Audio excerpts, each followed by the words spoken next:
Yo, what's going on, everybody? Welcome to the Awesemo.com NBA Deeper Dive presented by Odd Shopper. I'm Dave Loughran at Laffy_D on the Twitters, joined by Adam Scherer at Ship My Money DFS, breaking down what is very possibly, one might say, well, most would say likely, the last game of the conference finals after Golden State shit on Dallas yesterday. We might have mirror images today in Boston at TD Garden. What's going on, bro? How's it going, man? Yeah, hopefully that's the case. Gets me one step closer to winning a nice bet and gets me one step closer to not talking about basketball for a few months. I will say, it is amazing that we still pull really nice viewership for these single game slates. Oh, for sure. I mean, we only do these because the demand is there. And if the demand is there, stop watching. We're going to do it. Yeah, no. Hey, they've been some pretty good. I must say, you and I have had some bangers the past couple of weeks. So I don't regret it. I mean, oh, yeah, for sure. No, it's a good time. Yeah. And after 2 weeks of baseball, I'll be like, oh, man, I miss basketball. Where's basketball? Yeah. It is funny, though, because you and I talk about this all the time where there's always the one wet blanket in chat that's like, you guys are annoying. Talk basketball. And it's like, we are, but there's one game and we have a full hour. So forgive us. But then most people know when you get these type of single games. Thanks, Ed Monk. Appreciate you. Most people know when you get these type of games, Adam, that we're going to have some fun as well. And I think everyone likes to have some fun with us. So let's do it again today. All right. So first things first. Prodigal said, it's me. I'm the wet. Nah, yeah, I wouldn't say you're drier than most blankets I've seen in chat for sure. Most people like fun. We have fun around here. Are we back to our normal timing now that we have an actual producer? Oh, man. Tyler Zander behind the virtual glass today. That actually wasn't Jordan's fault. Someone had set the settings and then they got copied over. Yeah, did we put it on low latency? I'm assuming we did. It should be because the delay was wild yesterday. I'll take a gander, right? I'll look right now to double. You look at the screen and then I'm saying something that I said 40 minutes ago. So, like the previous show is still on. Right. But what are you doing this weekend? Packing. Oh, you're moving. Yeah. It's old Anchorage, Alaska. It's an odd decision, but I support it. Yeah. What made you want to go there? The weather, obviously. It's nice in the summer. Yeah, no, Alaska actually is on a list, like my list of places I'd like to go. Well, you went to Montana recently, and I would love to go. You know where I would, if it wasn't as cold in the winter, you know where I would love to go, where I would love to live? Russia. Idaho. I've actually heard good. One of my friends in law school is from Boise, and he said like low-key it was amazing. Pretty sick. Coeur d'Alene. Check that. Like just Google that sometime. It looks like the sickest place ever. Now to buy a house near the water, it's like $17 million. It's pricey, but man, I would love to go there. Everyone, you could talk shit on Idaho. I know everyone. Oh, potato. Check it out. Yeah, I mean, like Montana was not on my list of places to go. Like my friends were like, "Do you want to go to Montana?" And I was like, "I mean, I'll go on vacation with you guys, but where are we actually going?" And like, I ended up loving it. So it was I'm sick, not going to sleep on Idaho. Yeah, yeah, I've never been there, but I would absolutely love to. Look up Coeur d'Alene. If you think I'm crazy, look that place up. It's sweet. All right. Oh, Delgado said he's been there. Yeah, dude, I haven't, but I want to go. I want to go for sure. That's a place that it's on the, I wouldn't say the bucket list because it's not like it's tough to do, but I'm getting there. Take a road trip once my daughter's old enough. Hit that thumbs up too. We're almost at 100 likes. See, this is what's beautiful about you guys. We didn't even have to say it yet. Hit the thumbs up. I mean, 200, reasonable, right? We're over 500 watching right now. 200 out of the gate. If you haven't done so, we forgive you. No one's going to hold it against you, but atone for your sins. Get on in there and make sweet love to that like button. I know Free Wet Fun, homie, in chat right now has done so. Free Wet. What do you think the WET stands for? I have no idea. It's an acronym. I'm curious now. And like Tyler said before the show, it's a sub-only chat, so they had to subscribe. So, I mean, listen, give credit where credit's due. Free wet fun. W.E.T. Nah, don't ban them. They're just throwing some emojis around, whatever. Unless it gets egregious. But anyway, do you think Jimmy Butler is still ailing, Adam? I mean, I don't have any reason to think he isn't. Like, he played 40 minutes last game, which was nice, but still only a 21% usage rate, 13 actual points. Certainly didn't play like somebody that was 100%. I didn't think so either. I mean, his shooting has been putrid. Even more amazing is the fact that if you look last game, if you look at the last two games, do you know what Strus is from the field? Like 0 for everything. 0 for 16. Kyle Lowry's 1 for 12. These are your starters today. I'm on the under first quarter points for Miami. Once we got word that those guys were starting again, I honestly wasn't sure if we were going to see a shakeup tonight. Like, I wouldn't have been surprised at all, and I wouldn't be surprised if you see it happen in the game either. If Strus and/or Lowry come out playing like they have been. So I agree. And granted, this stuff can be volatile, but that's why I took under first quarter instead of first half, because I wouldn't be shocked if I wouldn't at all be shocked if you saw Spoelstra, make some wholesale changes after a bad first quarter. Yeah, and I mean, we'll obviously get into it more, but Josh and I talked about it a bit this morning. At least the rotations they ran last game, and there's no guarantee it's the same here. We don't even know if Herro is going to play or not officially, but Vincent purely backed up Lowry, Robinson purely backed up Strus. If we assume for now, and we'll probably get the information during the show, but that Herro's not going to play, then it makes those guys just naturally a little bit more appealing because you have that easy, what if of like, what if the Lowry and Strus play horribly and you get kind of the same rotations there.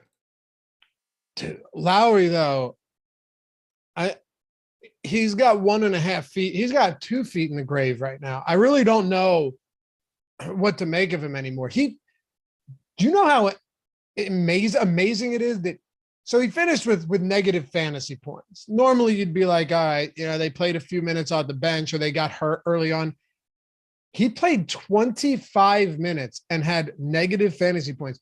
Just listen to this stat line. I'm sure you've heard it, but for anyone that is unfamiliar, 0 points, 0 assists, 0 blocks, 0 steals, 1 rebound, 5 fouls, and 3 turnovers. I mean, is that the worst playoff game you can remember in recent history from a statistical standpoint? It is pretty bad, yeah.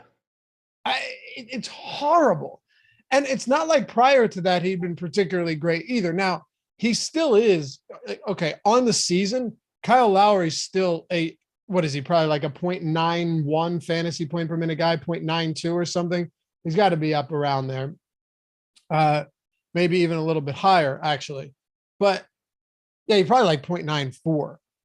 But he is not the same player right now. I mean, there's nothing about him that we should feel confident in. He's been dealing with that hamstring. He's been dealing with an injury that held him out several games, right? He only played, against Atlanta, I think he missed 1 of those. He missed 4 against Philly.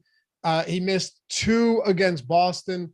So at this rate, is there any reason to have confidence in Lowry, or should we be saying, all right, you know what, maybe Kyle Lowry goes out and he has a decent game.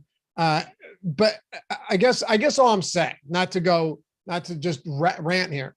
This is what I'm saying is I understand how ownership plays a role in everything, but at the same time, I try to be at least somewhat realistic with players like Kyle Lowry, and I don't know if he can get it done. Yeah, I'm right there with you, because the thing with Lowry is not only is he playing through an injury, he's also playing through being like 36 years old. It's not like this is somebody that... And he's not that cheap either. What? He's not that cheap either. Right. And I mean, to your point, 0.94 DraftKings points per minute guy this year. It's not like if he's fully healthy, that he would just, you would expect him to just fall off of a cliff here. But he's probably not fully healthy. He's older. He's not, he's not what he used to be. 219 total minutes this postseason, 0.68 DraftKings points per minute. 36% true shooting, but also only a 15% usage rate, and hasn't really shown any signs of getting better. He's at 0.6 DraftKings points per minute in this series, 30.4% true shooting, 17.5% usage rate. It's not to say that Lowry can't have a good game. Sure, he can, maybe, but 23% ownership at 6,200 isn't anything that I'm particularly excited about getting to. No, he had negative 0.01 fantasy points per minute last game.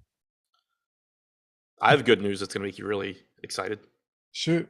The Nats and Rockies game just got postponed, so I had to start all my baseball shit from scratch. That's great. Glad to hear that. Well, actually, not totally from scratch. Like, it's mostly just copying and pasting at this point. Yeah, that's fine. Whatever. I'm used to being able to do this stuff. You know, I do this shit in my sleep, man. So we're good. But you do understand you still have to at least talk a little bit. I'll make some sounds. Yeah, that's good. Just grunt for me, please. Just don't moan. Nod my head. Wouldn't want to have to call you a hole. All right. So when it comes to captain spots, Tatum, Butler, Brown, Horford, Bam. I wanted to look this up. Maybe someone in chat can tell me, because I meant to look it up and I forgot to look it up.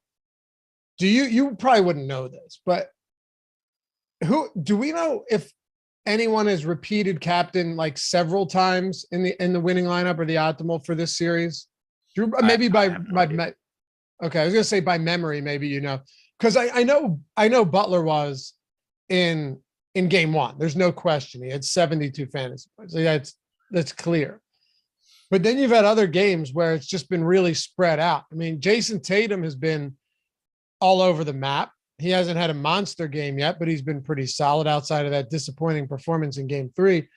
And then Jaylen Brown still leads this team in usage for the series. He still leads the team in usage going into game 6. Yeah, that's pretty wild and not anything I expected. He's also wrong team. Yeah, so Add More Funds now has him like just behind Tatum. But okay. I think if you go on NBA.com, you know how usage is different on certain sites, but NBA.com last I looked still had Brown, but they're right there. Yeah, I mean either way, like Add More Funds has it at 30.2 for Tatum, 29.8 for Brown, 1.06 DraftKings points per minute. The big difference is in the assist percentage. You have a 27% assist percentage in this series for Tatum compared to 10% for Brown. Yeah, he is not someone that's going to rack up a ton of assists. Now, I will say this much, though. Jaylen Brown isn't going to do much in the way of facilitating, but outside of last game, his rebound totals have been outstanding. Yeah, so they're in line with Tatum's as far as the percentage goes in the series. Yeah, exactly. And so I just wanted to see here. Okay, conference finals, Boston, usage. Yeah, this has Brown 0.2 ahead of Tatum on NBA stats, but still, they're right there. And I think you can justify Jaylen Brown and captain any day of the week. Now, understandably, he's not that much cheaper than Jason Tatum, but this isn't a Jaylen Brown, Luka Doncic thing. This is Jaylen Brown, Jason Tatum. And while Tatum is still always going to project better than Jaylen Brown, I think he's always 100% viable in the captain spot, and ownership bears that out as well. What do you make of the fact that he's getting, in our ownership projections, which were updated like a half hour ago, he's getting around 12% in the captain spot. Tatum's getting 24%, so 2 times the ownership as a captain to Jaylen Brown. Yeah, I mean, I think it makes Brown a really good option. Like, he's cheaper. He's getting half the ownership. He only projects for the series so far, only about a tenth of a fantasy point worse per minute than Tatum. It makes me really like him, especially at only about 11% ownership. So Robert Williams and Marcus Smart, sending this over to Tyler so we can update the lower, are game time decisions.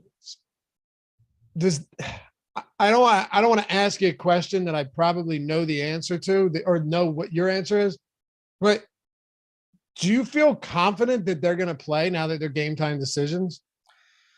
No, I mean, I think they're going to play, but I'm not overly confident. I think it's more likely they do than they don't. All right. A couple super chats here that I'm going to hit on. Appreciate all you guys. Call me Touch CMT. Okay. Kuminga scored more last night than Lowry. Yeah. Goose Egg actually produced more than Lowry at a much cheaper price point. And then we got Benjamin Riley for grinding out these playoffs with good times and excellent content. Cheers, fellas. Go Seas with a shamrock. Yeah, man. Go Seas. I'm with you. Not a big Celtics fan generally, but in this case, I'm all about it. Thanks for the super chat. Amigos from my filler arc. Biggest fade of the day other than Bam on DraftKings. Do you have any fades that are like fades, not a Kyle Lowry type, but yesterday, do you have any fade actual guys towards the top that you're going to be lower on? Not really. I mean, maybe Smart. He does still certainly have some legit question marks. If he's in, he's somebody that I would kind of just want to do the opposite of the ownership, but at the same time, he's not really that expensive. But no, I mean, given the pricing, there's nobody that really stands out. And we just, for anybody playing MLB, the Tigers and Cleveland game also just got postponed. Okay, good. This is good. Good. It's fine. You only have 15 minutes. Yeah, I know. I'm starting to actually get a little bit concerned. Nah, just cancel him. Al Horford's been really good. I will say I was so tilted. I know a lot of you guys that watch it, and we sweat some of these bets together. I do the betting video every day over on the Odd Shopper channel. It's like 9-10 minutes, a dumper video, as we talked about before. You sit down, you fire one off, and you watch the video. It's a good time to do so. Take a break out of your day, 9-10 minutes, you're good. Anyway, Al Horford, I was on over 12.5 rebounds and assists. I think I talked about this with Josh, but he had 12 rebounds and assists with 10 minutes to go, didn't get yanked in a blowout, and still only finished with 12. But I'm going back there today because he's playing a ton of minutes. He's been good. He's been good in this series for sure. And when you're getting a price point like you are, which I think is very reasonable, 8,200 on Horford, and I don't think it's crazy that he's more expensive than Bam at this point. He's just been better. He's playing 40 minutes in competitive games. He's rebounding well. He's averaging over 7 potential assists in the series, 17 rebound chances per game, 9 block shots over his last 3. And once in a while, he actually scores some points. Al Horford's kind of the guy, Adam, that does everything. And you don't know what it's going to be on a nightly basis, but if he plays 40 minutes, most nights he's not going to disappoint you. Yeah, he's somebody that, it's kind of, normally you talk about preferring high usage guys because the scoring, the shot volume kind of gives you a higher floor and a higher ceiling. But with somebody like Horford, he gets enough scoring opportunities, but he also can facilitate. He can make plays. He can rebound. And like you said, if he's going to play around 40 minutes, he's about a fantasy point per minute guy. And that price tag's still, a little bit cheap there. And then also, if, like I said, I'm expecting them both to play, but if Robert Williams doesn't play, that's a bump for Horford in terms of rebounding and potentially playing time. If Smart doesn't play, Horford's not the biggest bump. Obviously, that's going to Derrick White and to some extent Peyton Pritchard, but he is someone that can facilitate. And you could see a little bit more of that if Smart is out. So not only does he look good in his own right, but if one of those guys were to sit or one of those guys were to, get banged up during the game, it's going to make Horford look even better. Yeah, exactly. Prodigal says, fire one off is my least favorite nomenclature to describe using the bathroom. Lofty, what do you say? I need to use the bathroom? Grow up, dude. Come on. Everyone's got some fun words for taking a dump. What do you say? You just say like, I have to go. What do you say, Adam? I got to go number 2. Yeah, that's for sure what I said. I mean, you wouldn't be out with friends and like, I have to defecate, right? Oh man, you just nailed my top 2. Would you?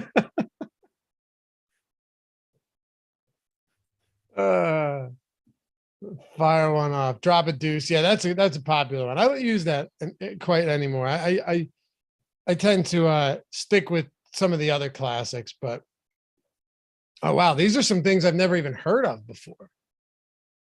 Oh, Greg SJ1. He just said one that drives me insane.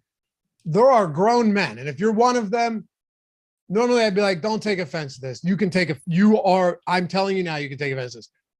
A grown man that's like, I have to tinkle, that right there, that's not okay.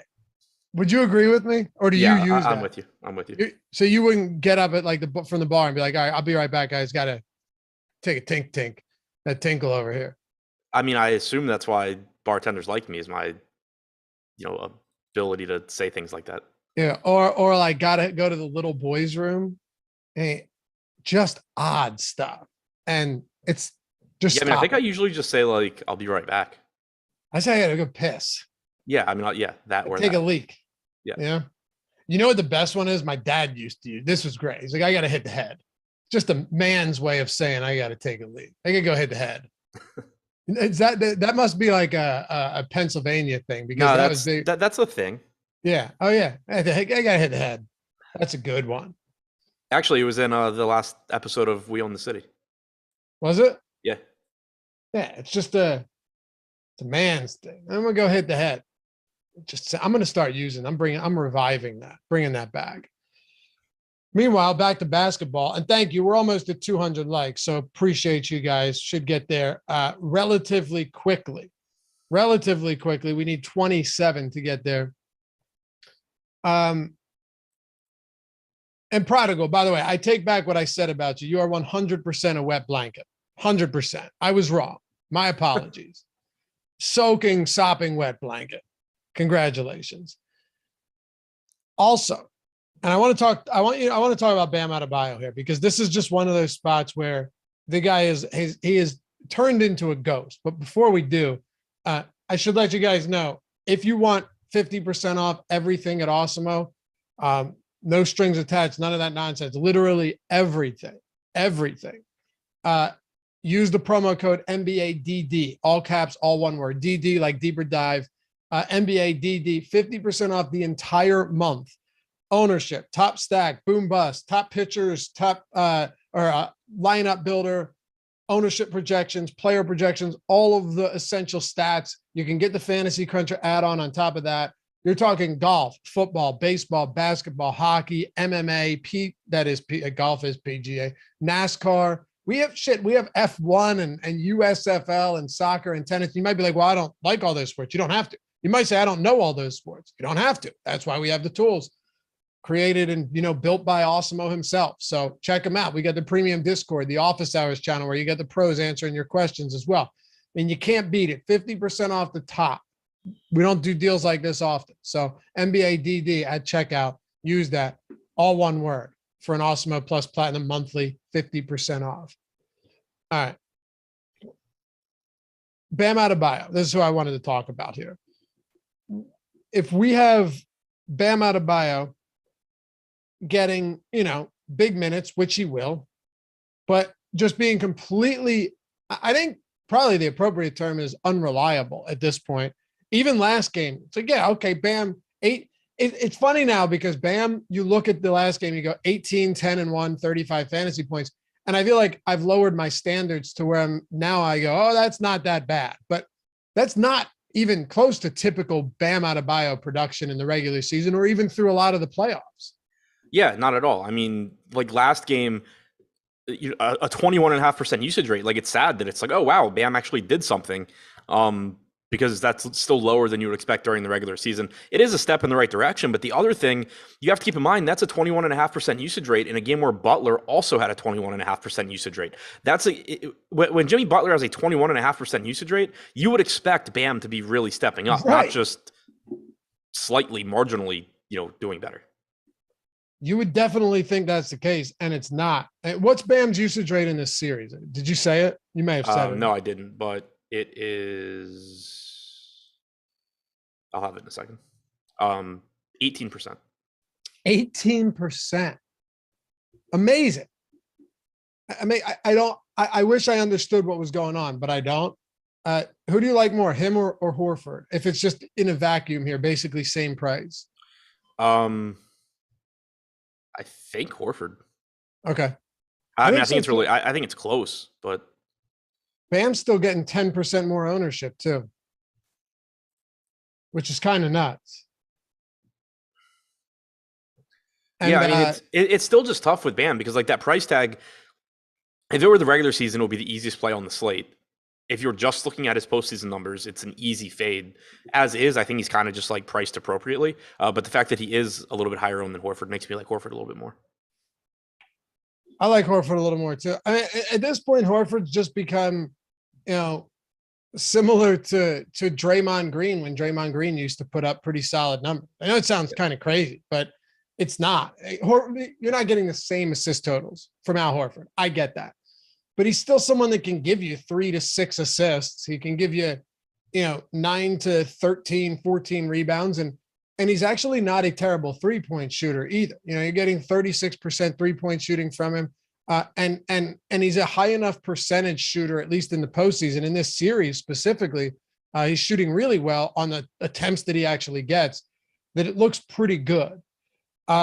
Aside from that, though, it's a big drop off. You have Tatum, you have Butler, you have Brown, and then it drops off to Horford and Adebayo. And I guess you could throw Marcus Smart in the same tier. And then you get down into the Robert Williams, Kyle Lowry, Tyler Herro territory. Is there anyone else among Tatum, Butler, Brown, Horford, and Adebayo, and Marcus Smart, among those 6 guys, 7,600 and up, that's worth talking about, whether it's captain, whether it's maybe going overweight, underweight on them? Anything specific here that stands out?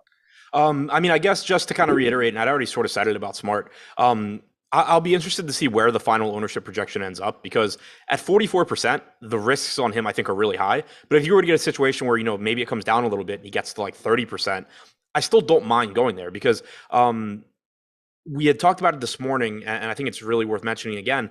He only played 23 minutes last game, but I think that there's like a strong urge to use that to say that he's not healthy, but it's explained by other things. Like, yeah, maybe he was banged up and maybe that did contribute, but he was in foul trouble in the first quarter. He went to the bench with 2 fouls. Early first quarter. Yeah, he went to the bench with 2 fouls early. Then he played, basically a normal rotation in the third, subbed back in very, very late in the fourth quarter, but the game was non-competitive and Derrick White was playing really, really well. So there was no real urgency to get Smart back in. So maybe the ankle was bothering him, but also maybe it was just like, yeah, we don't really need to run him back out there. And you could just see him get back to upper 30s in minutes here. That uncertainty kind of just makes me want to do the opposite of what the field is doing. Yeah, that's how I feel too. When it comes to Smart, he's coming into this game playing 24 minutes last game. And like you said, the foul trouble was significant. Derrick White was playing well.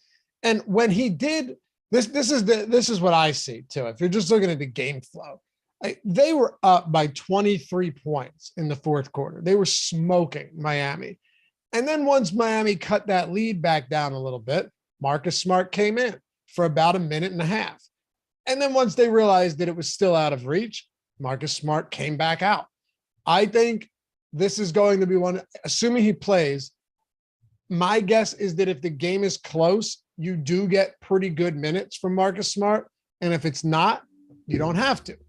One other thing, though, that I was thinking about when it comes to Smart is usually when there's guys like this and a coach is, intentionally trying to limit their minutes, they're not going to get 9.5 minutes on 2 to, he played 9.5 minutes straight in the second quarter. He played 9 minutes straight in the third quarter. If you're actively trying to limit a player's minutes, you're usually going to run him out there in like 5-6 minute spurts.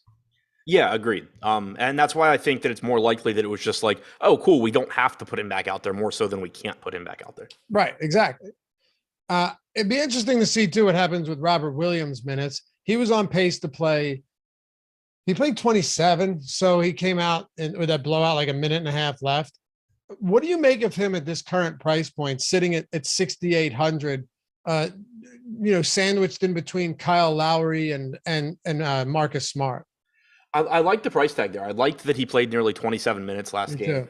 I thought that was a really good sign. So I do like that. Certainly want to pay attention to the ownership there. There's obviously, some re-injury risk or limited minute risk, but I did really like that we saw 27 minutes from him last game. Tyler Herro is officially out. Now, this was to be expected at this point. I mean, I know he was doing everything he could to play. Spoelstra mentioned that. He was still limited at shoot around. This is an injury that minimum takes 2 weeks to recover. It's a 2 to 4 week window in terms of recovery process. It just didn't make sense. Like, I get it. You're going to do everything that you can in order to play in an elimination game. But it also is kind of wild to think that people assume just because Tyler Herro isn't shooting particularly well, that him being out isn't a bad thing for Miami, because you still have to put defensive attention on Tyler Herro when he's on the floor if you're the Boston Celtics. And that's exactly what they've been doing against him when he's playing. Yeah, and especially when you think about what Miami has going for them right now, like the lack of shooting, Herro from an overall NBA standpoint, he has his issues. He can't defend and all of that. But they have no outside shooting right now. They're really lacking playmakers. So they actually really could use Herro. You made a really simple point today on the strategy show. I was listening to you and Josh, and somebody in chat was like, yeah, but Miami had a lot of clean looks. They just couldn't make them last game. Now, let me say, things can turn around. Teams can shoot. Good teams can shoot poorly. Bad teams can shoot well. We saw Portland do it against Milwaukee when I continued to live bet Milwaukee at home and continued losing money. But your answer was simple. Like, yeah, they're getting open shots, but they're not making them because they don't have good shooters.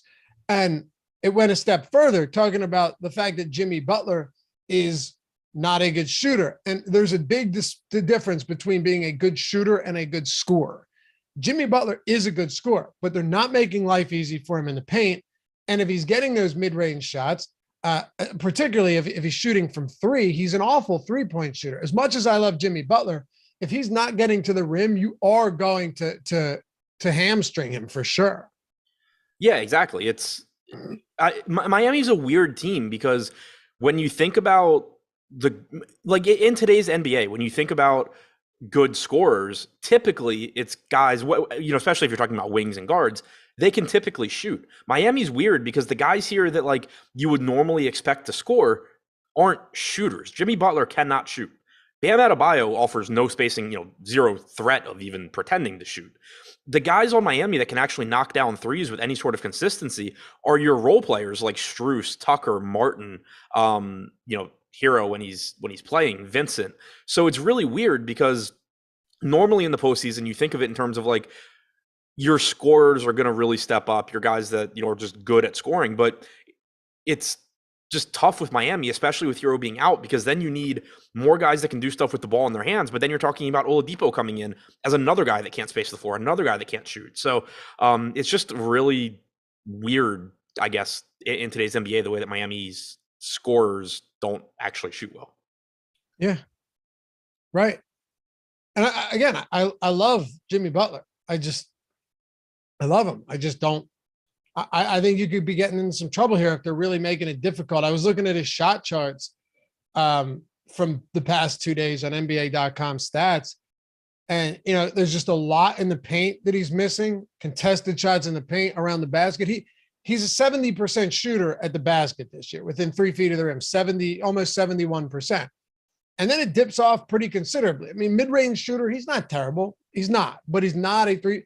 Jimmy Butler's not the type of guy that, like Steph or, prime Harden or really a lot of these guys that can get you back in a game with his 3-point shooting. So yeah. No, he's 24% over the last 3 seasons. I know. He's bad enough. And this, I guess, kind of reinforces how weird it is for a wing that is a primary scorer and is a good primary scorer like Butler.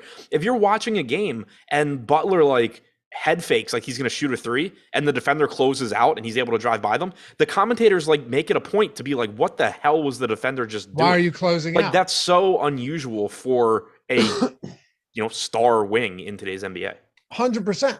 But that's also what's given them so much trouble in the games that they lose. And now they don't have Tyler Herro. So try and tell me that Herro is not valuable when you have – try and tell me he's not valuable when your other guys are, Max Strus, who can't hit a thing right now, PJ Tucker, Lowry, right? Lowry can't shoot anymore.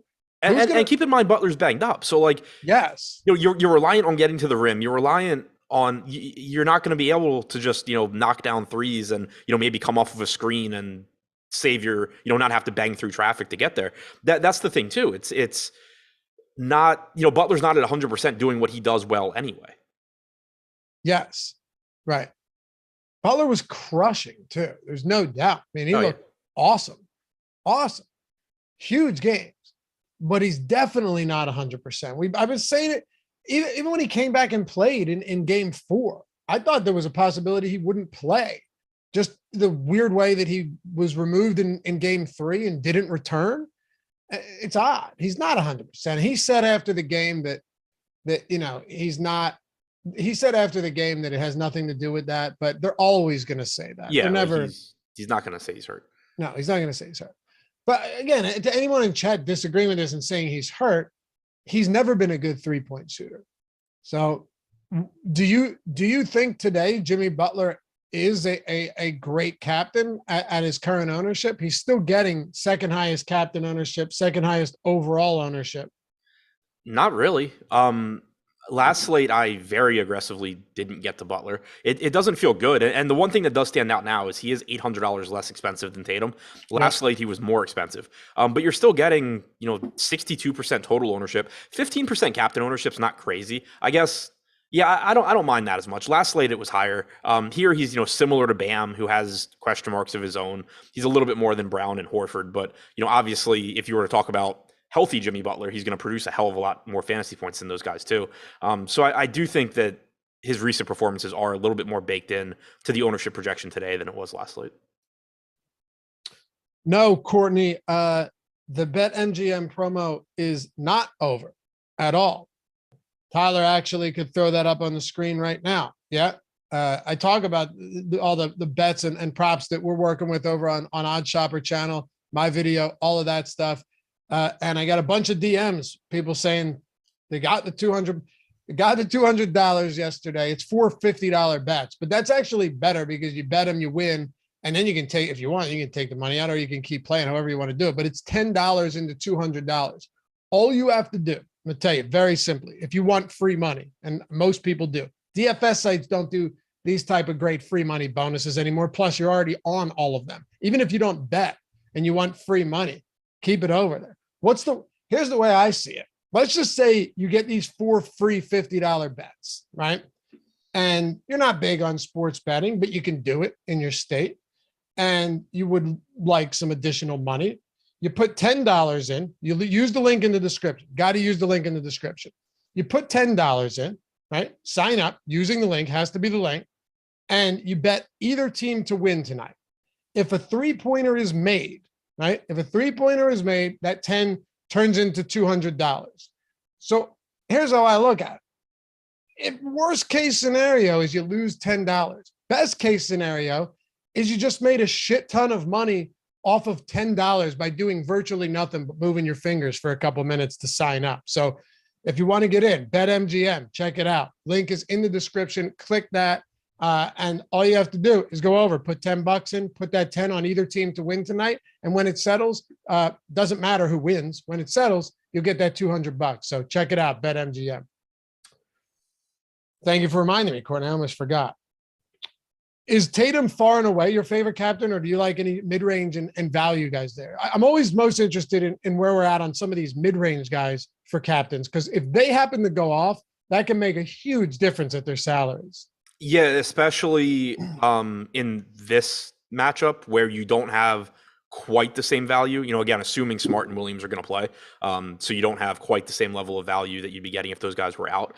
In the Golden State series, you could still certainly go to those mid-range guys, but it was a little bit more difficult because you did have injuries where you had Kuminga, you had Bjelica, you had Moody, you had all these cheap guys you could get to. Here you have Caleb Martin, who I think is a really good cheap value. But other than that, there's not really much of anything down at those cheap price points. So it does make your mid-range guys like Bam, like Horford, like Robert Williams potentially a little bit more appealing. If you just crunch using projections and nothing else, using Awesemo's projections, you get 44% Tatum at captain, then it's 20% Butler, 17% Bam, 8% Brown, 4% Horford, 2% Martin, 2% Smart, a little bit of Tucker, Lowry, Vincent. But in tournaments, where you are going to get a substantial ownership discount, I don't mind the idea of making some lineups where maybe you have PJ Tucker and you're able to just pay up, your utility spots for some other guys. Using I mean, Gabe Vincent's a tough one, but I do like Gabe Vincent in general in tournaments. Getting him a captain, I'm sure, is going to be a little bit difficult. But using a Robert Williams, using a PJ Tucker, I do like the idea of that. The most interesting thing about Gabe Vincent to me is that we both said it at the beginning of the show. I said it on the betting video today over at the Odd Shopper channel. It's the last time I mentioned that, but come hang out. Is what if Spoelstra does make wholesale changes? What if Lowry just looks terrible again, right? What if he just is out there corpsed up? That's why I think Vincent is really interesting. He's 4K flat. He's only getting 23% ownership. And also Vincent's more interesting if Marcus Smart is in. The reason being just that if Smart is out, it makes Derrick White look that much better. It makes Peyton Pritchard at 3,600 look that much better. So as a result, relatively it pulls Vincent down a little bit, but he's only getting about 23% ownership. And there's just a lot of ways for Vincent to end up being a good play. And a lot of it has to do with what you just said. Miami has to win this game. There is no reason that if Kyle Lowry comes out slow or Miami as a whole comes out slow and is struggling again offensively, that Spoelstra shouldn't just throw shit at the wall and hope something happens. And Vincent has provided that spark in other games this postseason. On the defensive end, he's been basically like full court pressing guys and making a difference there. He's a good enough 3-point shooter. So not only could you just see him steal minutes from Kyle Lowry if he's playing better than Lowry, but even though we haven't seen him and Lowry play any minutes together, I think there's more than a 0% chance that changes. And Josh and I talked about it a lot this morning. You don't want those two on the floor together defensively, but Miami doesn't have the luxury with their current personnel of being picky about what they do. Like, you need to score points. So you could potentially see them get into a situation here where even if Lowry's playing relatively well, where they just say, screw it, Vincent's going to get a few extra minutes just because he's a better shooter than Oladipo. That's something that could happen. I don't think that it's the most likely thing. I think you probably get close to 48 minutes combined from Lowry and Vincent. But the point is, this rotation can change because there's no reason that Spoelstra should not, especially if they're losing and struggling offensively, that Spoelstra should not be just trying anything and hoping that it works. I agree 100%. I don't see an alternative at this point. You have to. You have to figure out ways. Now, of course, this is assuming that they come out of the gate slow, right? Like they're stagnant out of the gate. Right, yeah. If Miami comes out and just starts smacking Boston, then they're probably not going to make wholesale changes because whatever they're doing is working. Right. In the last two games, they've scored 19 and 11 points in the first quarter. Not good. Yeah, I mean, and if I remember correctly, they were doing well in terms of offensive rebounding last game, and they were still barely able to score points. Yeah. A big thing too is they once Boston stopped turning the ball over, everything changed. I'm telling you right now, you look in that first game of the series where they beat Boston by 11, they had, I think it was 42 points off of turnovers or something crazy Miami did. Once Boston stopped turning the ball over at an insane clip, there's just they're going to outclass Miami everywhere else. Do you ever get emails from people that are, I've been getting this a lot lately. I don't know if you guys get that they see your profile. They saw your profile on LinkedIn and they want to discuss a possible partnership. I don't think I even have a LinkedIn. Okay. I haven't been on, I hate LinkedIn. I don't really get it. I shouldn't say I hate it. I don't really get it. I don't use it. It's not for me. I don't need it, but I have one, but I have not I've not logged in probably 5 years. Macy, if I have one, it's probably from like the year I graduated college. Right. I'm Macy, investment representative director for a lube oil firm in South Korea. What the hell does your LinkedIn say you do? It says I'm a lube connoisseur. No, that's the whole point. And I mean, last time I checked, there's no reference. You said my friends would call me whole. But this is the strangest thing. Possible partnership business idea with you filled with great prospects and not time consuming. If you may be interested, you can email me directly for more information and for further discussion. Praying this message finds you well in safe health, even in this time of global health challenge. Stay blessed. It sounds like a decent proposition. I think I could add plenty to a South Korean lube oil company, Adam. Yeah, I think you would fit in perfectly. Dude, Derrick White. What do you think about Derrick White today? Solid performance last time out. How much does he get hurt if Marcus Smart's minutes go back to somewhat normal status? I think a lot, but one thing working in White's favor, and there's no guarantee that it repeats itself today, but Peyton Pritchard didn't play at all in the second half last game, ended up only playing 6 minutes. We've seen Derrick White be more aggressive these last couple of games. If he's playing well, I think it's important to keep in mind that, like, coming into the postseason and when Boston made that trade for Derrick White, there was no assumption that Peyton Pritchard was going to be any sort of part of this rotation. Then you saw Derrick White just kind of play poorly. He wasn't even defending well. He wasn't doing anything on offense. And at the same time, Peyton Pritchard was playing well offensively, although he is not good defensively.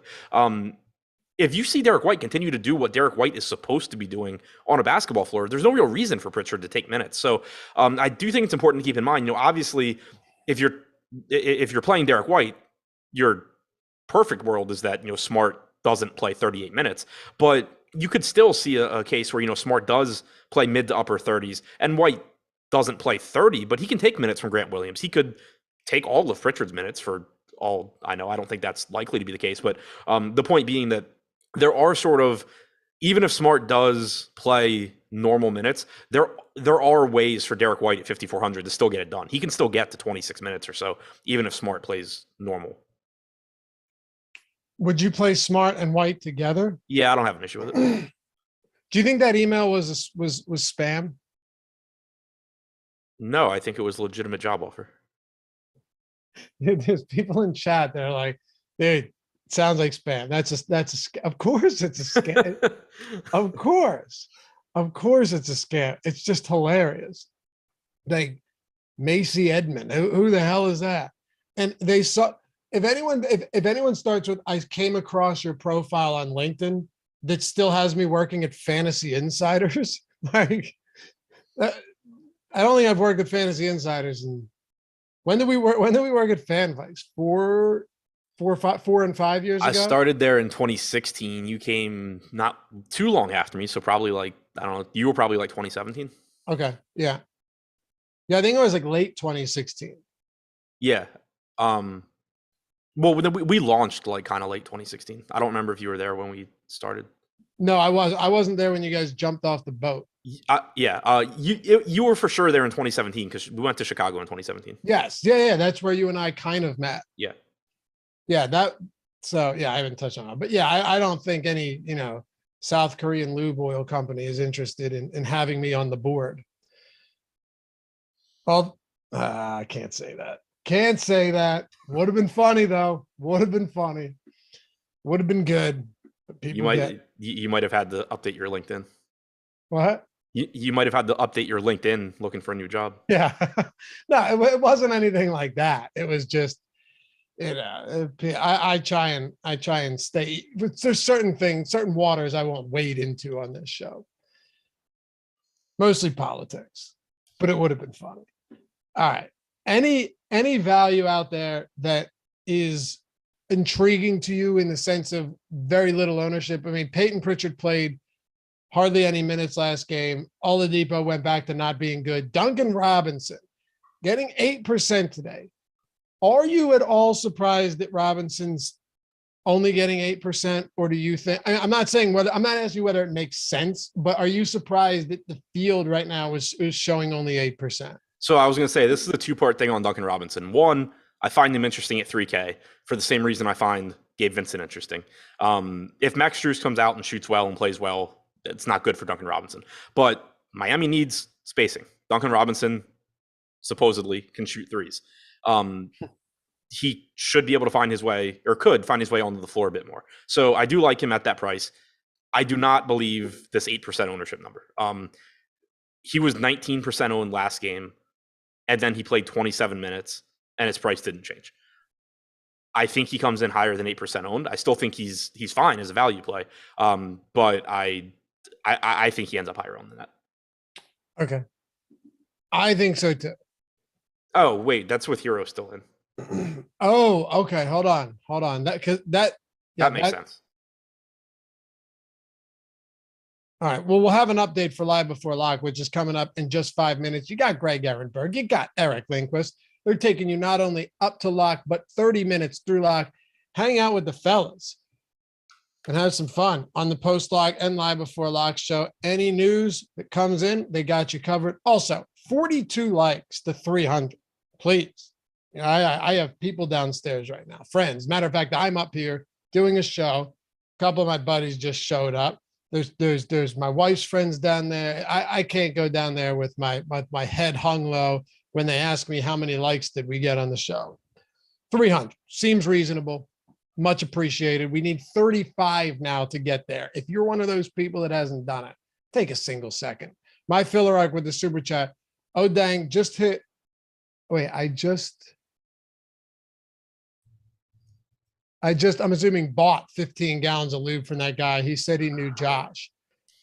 He might. I mean, 15 gallons of lube, dude, that's out of control. You're just buying in bulk now. And then super chat with another super chat correcting himself there.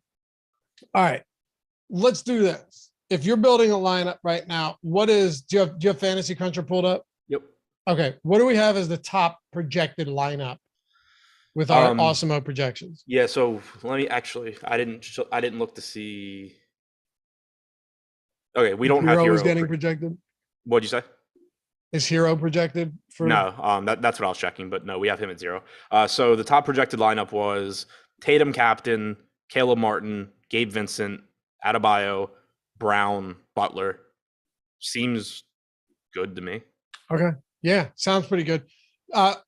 Ownership update, Duncan Robinson up to 17%. That seems that's more in line with what I would expect. Yeah, because he's not minimum salary either. Right. So that makes, if he was 1,000, that'd be way different.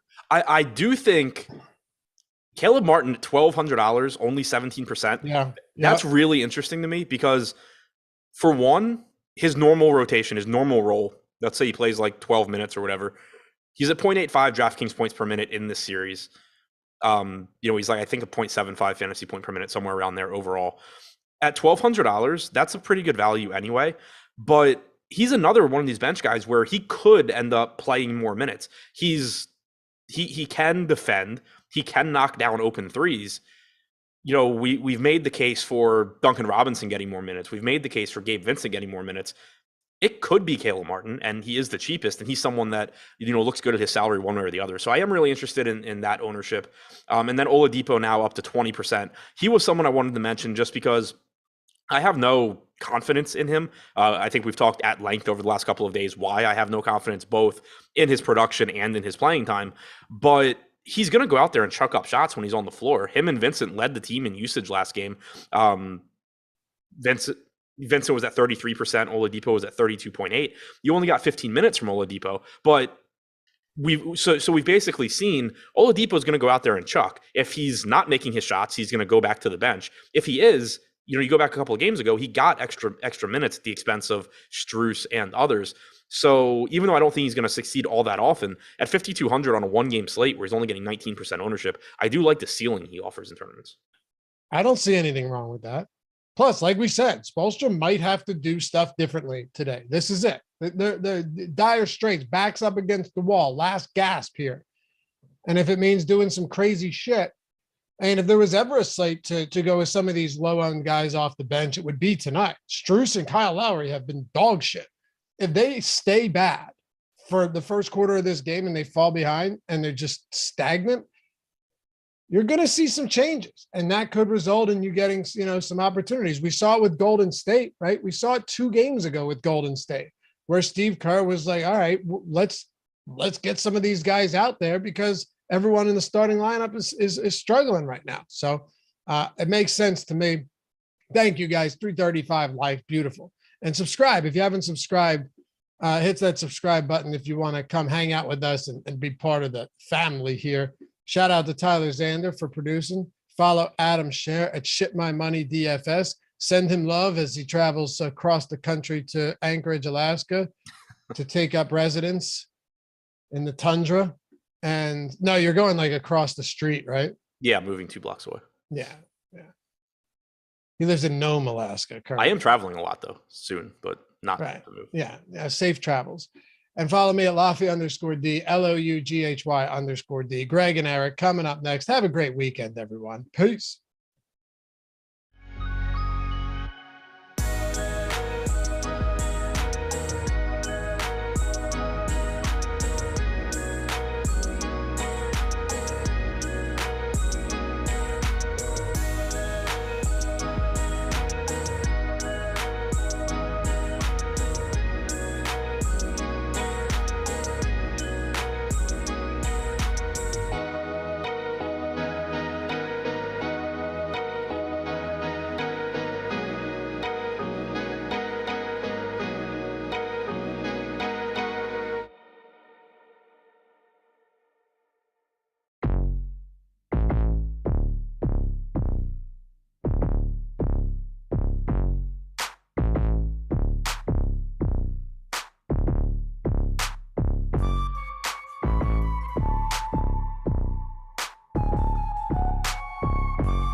just be like 50% owned by the field.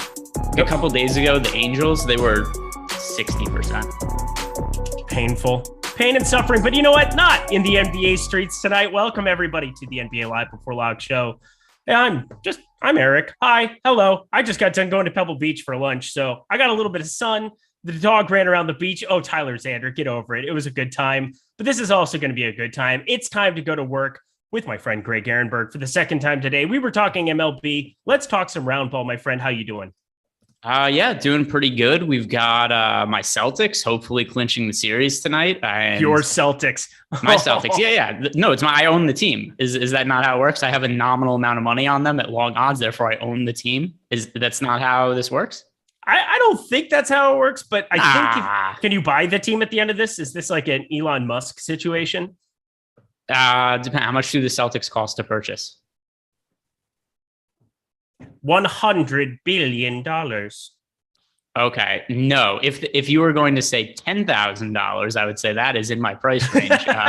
But no, it is. Yeah, that's because that's what I stand to gain if the Celtics win. But no, not if not if they cost billions of dollars. That's out of my price range.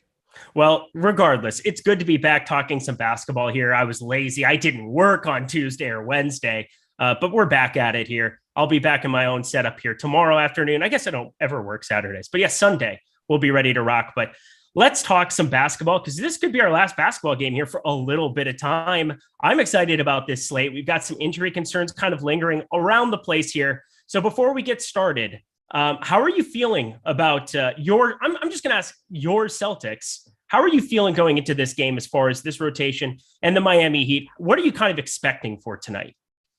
I think, if I'm not mistaken, is this the first time the entire series that both teams are going to have the same rotation that they had the previous game? Meaning the same amount of players active, the same players. Probably. Yeah. I mean, Herro out again.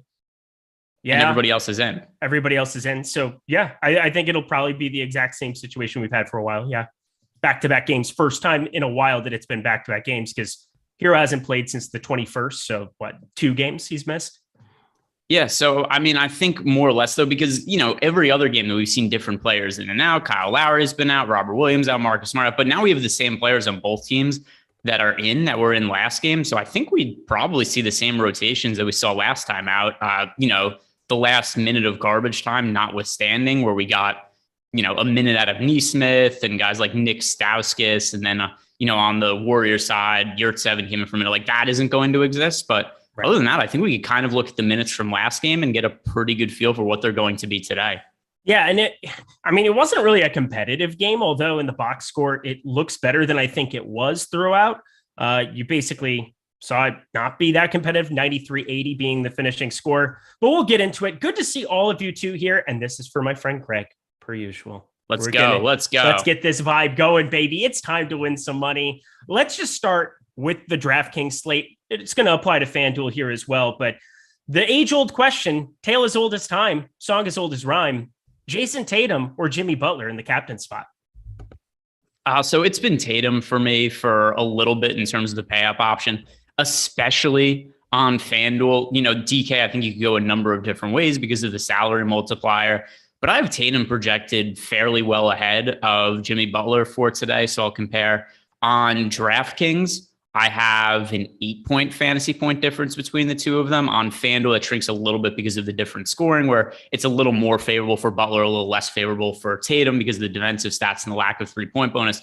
So I have it as a 5-point gap between them over on FanDuel. But I mean, for one thing, it's hard to not be concerned about Jimmy Butler's health right now, because even though he's playing these games, for one, the Heat have not given him the minutes that he was playing earlier in the postseason. It's not like we're seeing him play, north of 40 minutes all that regularly. He got to 40 last game. The game before he played 28. But you go back to the Philly series in pivotal games, we saw him get up to 43 minutes, and he did that while carrying a 35% usage rate. Now you look at what we're getting out of Jimmy Butler in recent games. It's not just the reduced minutes, but he's doing so much less when he's on the court. And I just think because that's all his body will allow him to do right now. And, maybe he will be able to muster up the energy to come out and get that usage rate back up and attack more.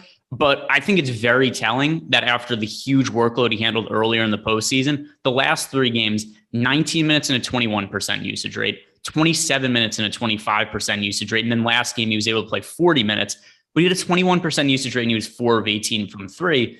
So I'll throw this back to you to ask, how much of this do you think is the knee injury? Because I think it's almost entirely the knee. I do too. And I think it makes it impossible for me to look at Jimmy Butler as a guy that I want to play over Tatum. Now, you're going to have Jimmy Butler fall into lineups no matter what.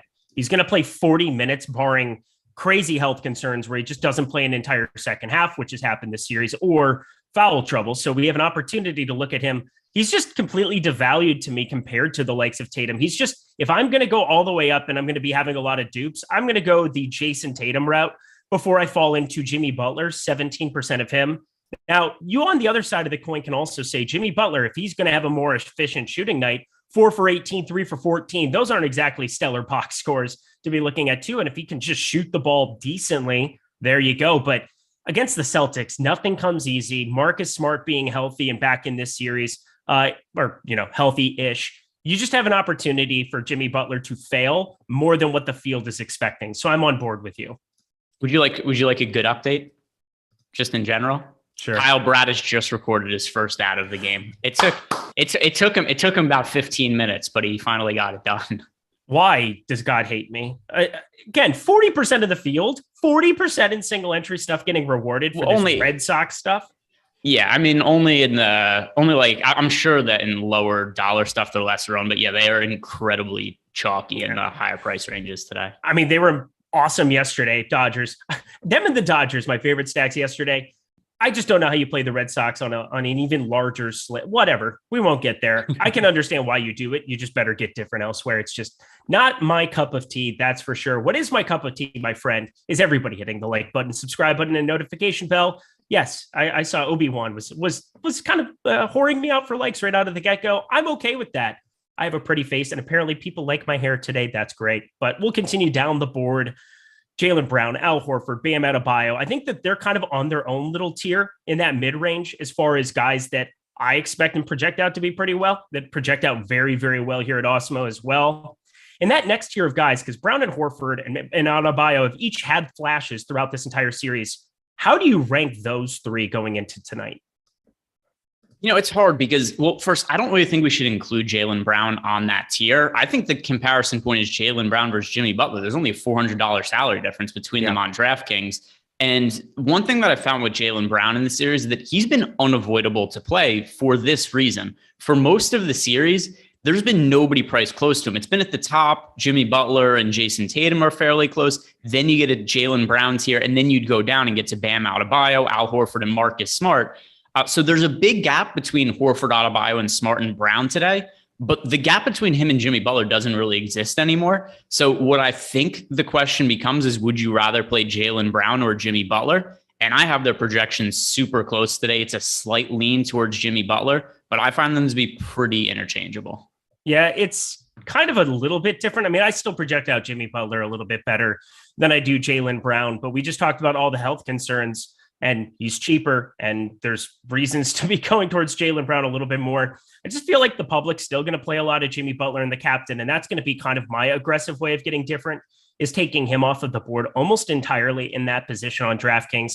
On FanDuel, I'm still going to have a little bit of MVP exposure, $15K. There's $1,000 difference between him and Tatum. Finding paths to get different over there, mainly in the star and pro spot, but I have a little bit of him. So I'm not complete fading over there, especially with the stock upside that can exist from time to time for Butler. I like him a little bit more on FanDuel, but either way that you're rostering him, I think Jaylen Brown needs to be kind of regarded as the 1B in this kind of a situation. And it's a full 10 difference, fantasy point difference for me between Tatum and Brown. But then Al Horford, this is kind of what I'm getting at. Al Horford and Bam Adebayo have each had their flashes throughout the series.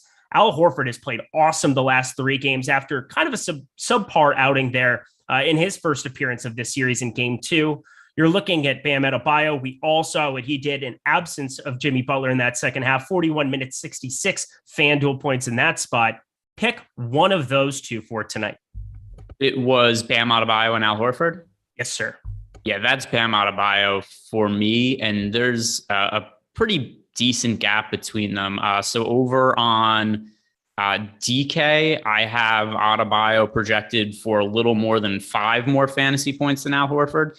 And then over on FanDuel, I end up projecting Bam for about 4.5 more fantasy points than Al Horford. So I know that people have kind of soured on Bam, but I don't know how you can't have soured on everybody on the Miami Heat at this point in the series. I mean, the last few games have kind of been, or the last couple of games at least, have been train wrecks from a fantasy standpoint. And Bam's actually been their best player 2 out of the last 3 games. There's that one random Oladipo game, but last game, everybody kind of sucked. Bam scored 35 fantasy points. He was their best player. And then 3 games ago, Butler got hurt midway through the game. Bam finishes with 63.5 fantasy points.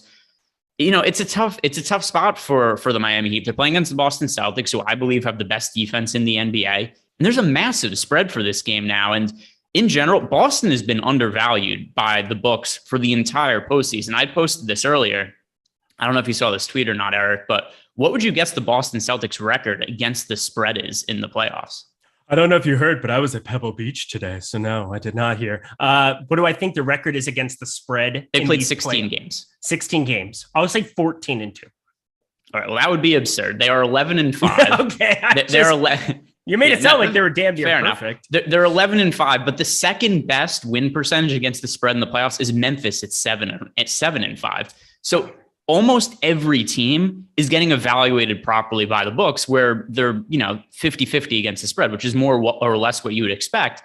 The Celtics are the outlier. They're beating the spread in almost every single game. As a result, it has taken this deep into the playoffs for the books to catch up, and they've gone ahead and they've made Boston. They opened as 9.5 point favorites. Now it's at 8.5. Either way, that's a really wide spread. But the point here also is this is uphill sledding for the Miami Heat, and in general, I do think that the Celtics are the better team to target, but the one spot that I think is an exception is Bam Adebayo versus Al Horford, because Adebayo has been such a better fantasy producer over the course of the season. I agree. I'm with you. I think Bam Adebayo needs to be the priority for me. I don't think we're doing anything groundbreaking about talking about the studs here. I think there's some interchangeability, but you got to make some stands. And I think for me, I'm going to be shorting Jimmy Butler a lot on DK.com. That's going to be the main guy that we've talked about so far. I think we're both on board with that one. I also view Bam Adebayo as the guy that just feels like the public still doesn't want to fire away with him, even though we just saw what he's capable of. And yeah, the Oladipo thing, we'll get there. But before we do, my friend, we have an LBL lock. We have an LBL offer for you using LBL bets. That's all lowercase. If you guys head to BetMGM tonight, bet $10 on any money line that is available. That is the Miami Heat. That is the Boston Celtics. If a 3-pointer is made, which I promise you it's going to happen, regardless of Jimmy Butler's shooting numbers, you are going to win $200. And that's any player. Doesn't have to be Jimmy Butler. Doesn't have to be Marcus Smart, Jimmy Butler, Bam Adebayo, who won't shoot a 3. But either way, use promo code LBL bets to get $200 completely free to you. Go to BetMGM, use that, enjoy that. I can't tell you enough. Getting these free offers is how you build and sustain a bankroll. So use LBL bets, all one word, at BetMGM. Thank you so much to them for that promo. Take advantage of it. Tyler Zander behind the virtual glass, going to take care of you. Throw that into the chat as well as, man, we still have my high school photo in the background there. We've got Greg Ehrenberg, Larry Ehrenberg. Is that what we're going with? What are we doing for the name there? Did I get the second one? It's Larry Ehrenberg is the nice. So great. I dig it. You're a legend. And then of course the great is it Ehrenberg? Are we just saying AIR? Yeah. Ehrenberg. Okay. That's the MJ picture. His airness. There you are. Beautiful stuff. Well, this is where it gets fun, my friend, because we got to start finding some of these mid-range options, and the people want to win showdowns. They want to have 500-way split. I'm going to try to build to not have that happen in a lot of places, but it's pretty much inevitable. You're going to have some type of splits because NBA is really well or pretty easily projectable, especially when we just saw the minutes throughout 5 games of this series. But this mid-range, my friend, is just stacked with options and guys who have played horrendous games. I'm looking at you specifically, Kyle Lowry. Everybody saw you put up negative fantasy points last time out. We also have guys who have put up performance winning box scores. Marcus Smart was the highest scorer in the game 2, his return that he had in this series. I just see a lot of options, a lot of guys in the captain spot that I want to get different. Who are your favorite players in this mid-range to get unique at captain on DraftKings? Let's see. So let me go. Anybody sub 12K at the captain spot. Anybody that's listed that direction. Okay, so basically anybody. So we're taking out Horford, Brown, Butler, Adebayo, Tatum, correct, and going with the rest of the guys. Because we'll recap. We have plenty of time. We're going to be here for another half hour afterwards too. But before that, we'll recap our favorite guys to get to in the captain spot above that. So for me, relative to ownership, it's Caleb Martin. I think that you could plug him in as a value option, and then you kind of play whoever you want around. Like you could literally play whoever you want after you have Caleb Martin in the captain spot. And I think he's played really well off the bench. I think that he should be in the rotation ahead of Victor Oladipo. I'm sure that will make some people upset, but Caleb Martin's played low-key really well in this series. Even in limited minutes, he scored double-digit fantasy points in each of the last 4 games. He's only $1,200 in utility on DK, $1,800 in the captain spot. Once again, that opens up a whole lot for you if you plug him in there, and then you just hope like, all right, what if we get the game he played 2 games ago where he scores 25 fantasy points? You're sitting pretty good in that case. So Caleb Martin, I think, has probably earned himself a slightly extended role off the bench, which probably means somewhere in the neighborhood of 15 to 20 minutes with the absence of Tyler Herro. He's a decent enough fantasy producer. So not my favorite captain option overall on the slate, but if you're going cheap and going contrarian, he's projected for less than 1% ownership in the spot. What do you make of Grant Williams' minutes? This isn't a guy that I ever really rostered in the entire regular season. He's obviously had the eruption game in that closeout spot against Milwaukee. We've seen some flashes for him, but he's had such erratic minutes in this series. I feel like if he can just stay on the floor and stay out of foul trouble here a couple times, there might be a path to more minutes. Other guys around him have played decently. And There's no way he's going to go out and attempt 18 threes like we saw in that closeout game against Milwaukee. But there have been spots where if he's knocking it down, he's willing to fire at will. I know you've talked before when we've done shows covering this series. You don't necessarily like Grant Williams as a captain player, even as a DFS option. I'm starting to talk myself into getting to more and more of him in a captain role, just because I'm trying to find paths to get different. Would it really surprise anybody if he found a way to get to more minutes? He's projected at 29 for us right now. Is he somebody that's on your radar at all, or are you completely vehemently against that? Yeah. So, I mean, do you know why? Like, if you know why his minutes are all over the place, though, it's because Horford and Robert Williams have missed games, and then when they come back, he just plays more of a marginal role. So the reason he played 23 minutes last game was because Robert Williams was healthy, because Al Horford was healthy. And there just hasn't been that many games where both of them have been on the court during the playoffs. And Robert Williams was awesome last game. They didn't need him down the stretch because the game was kind of one-sided and they're trying to be cautious with his knee. But either way, they got 27 minutes out of Robert Williams last game, and he was amazing, particularly on the defensive end. And I brought up these numbers with Robert Williams over the course of the playoffs. When he's on the court, the Celtics generally kick other teams' asses, and that's been the case in this series as well. The 4 games he's been able to play, last game, the Celtics were +9 with him on the court. The game before that, they were +15. The game before that, they were +13. The game before that, it was a blowout loss for the Celtics, and they were still +5 with Robert Williams on the court. So I don't really think there's any reason outside of foul trouble or a one-sided scenario where Grant Williams would be playing minutes ahead of Robert Williams. So I think that the front court is going to primarily be Al Horford and Robert Williams today, and I don't really see that much room for Grant Williams. I think the most likely scenario is he just plays the same, 23, 24 minutes he got last game, and he's not a good fantasy producer. Yeah. So you have him projected for substantially fewer minutes than me, than Awesemo. Yeah. Okay. Well, that would make sense then. He's falling into more lineups for me just because I think there's paths for him to be on the floor. Just he can be effective defensively on the perimeter.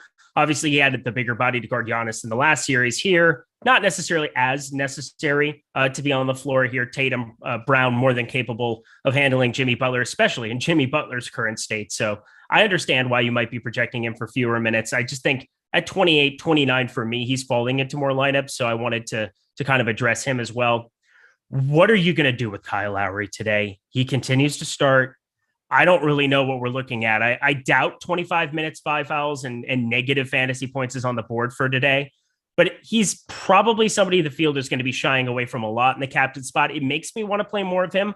I'm just worried that he might not be all right either. How do you feel about Kyle Lowry on today's slate?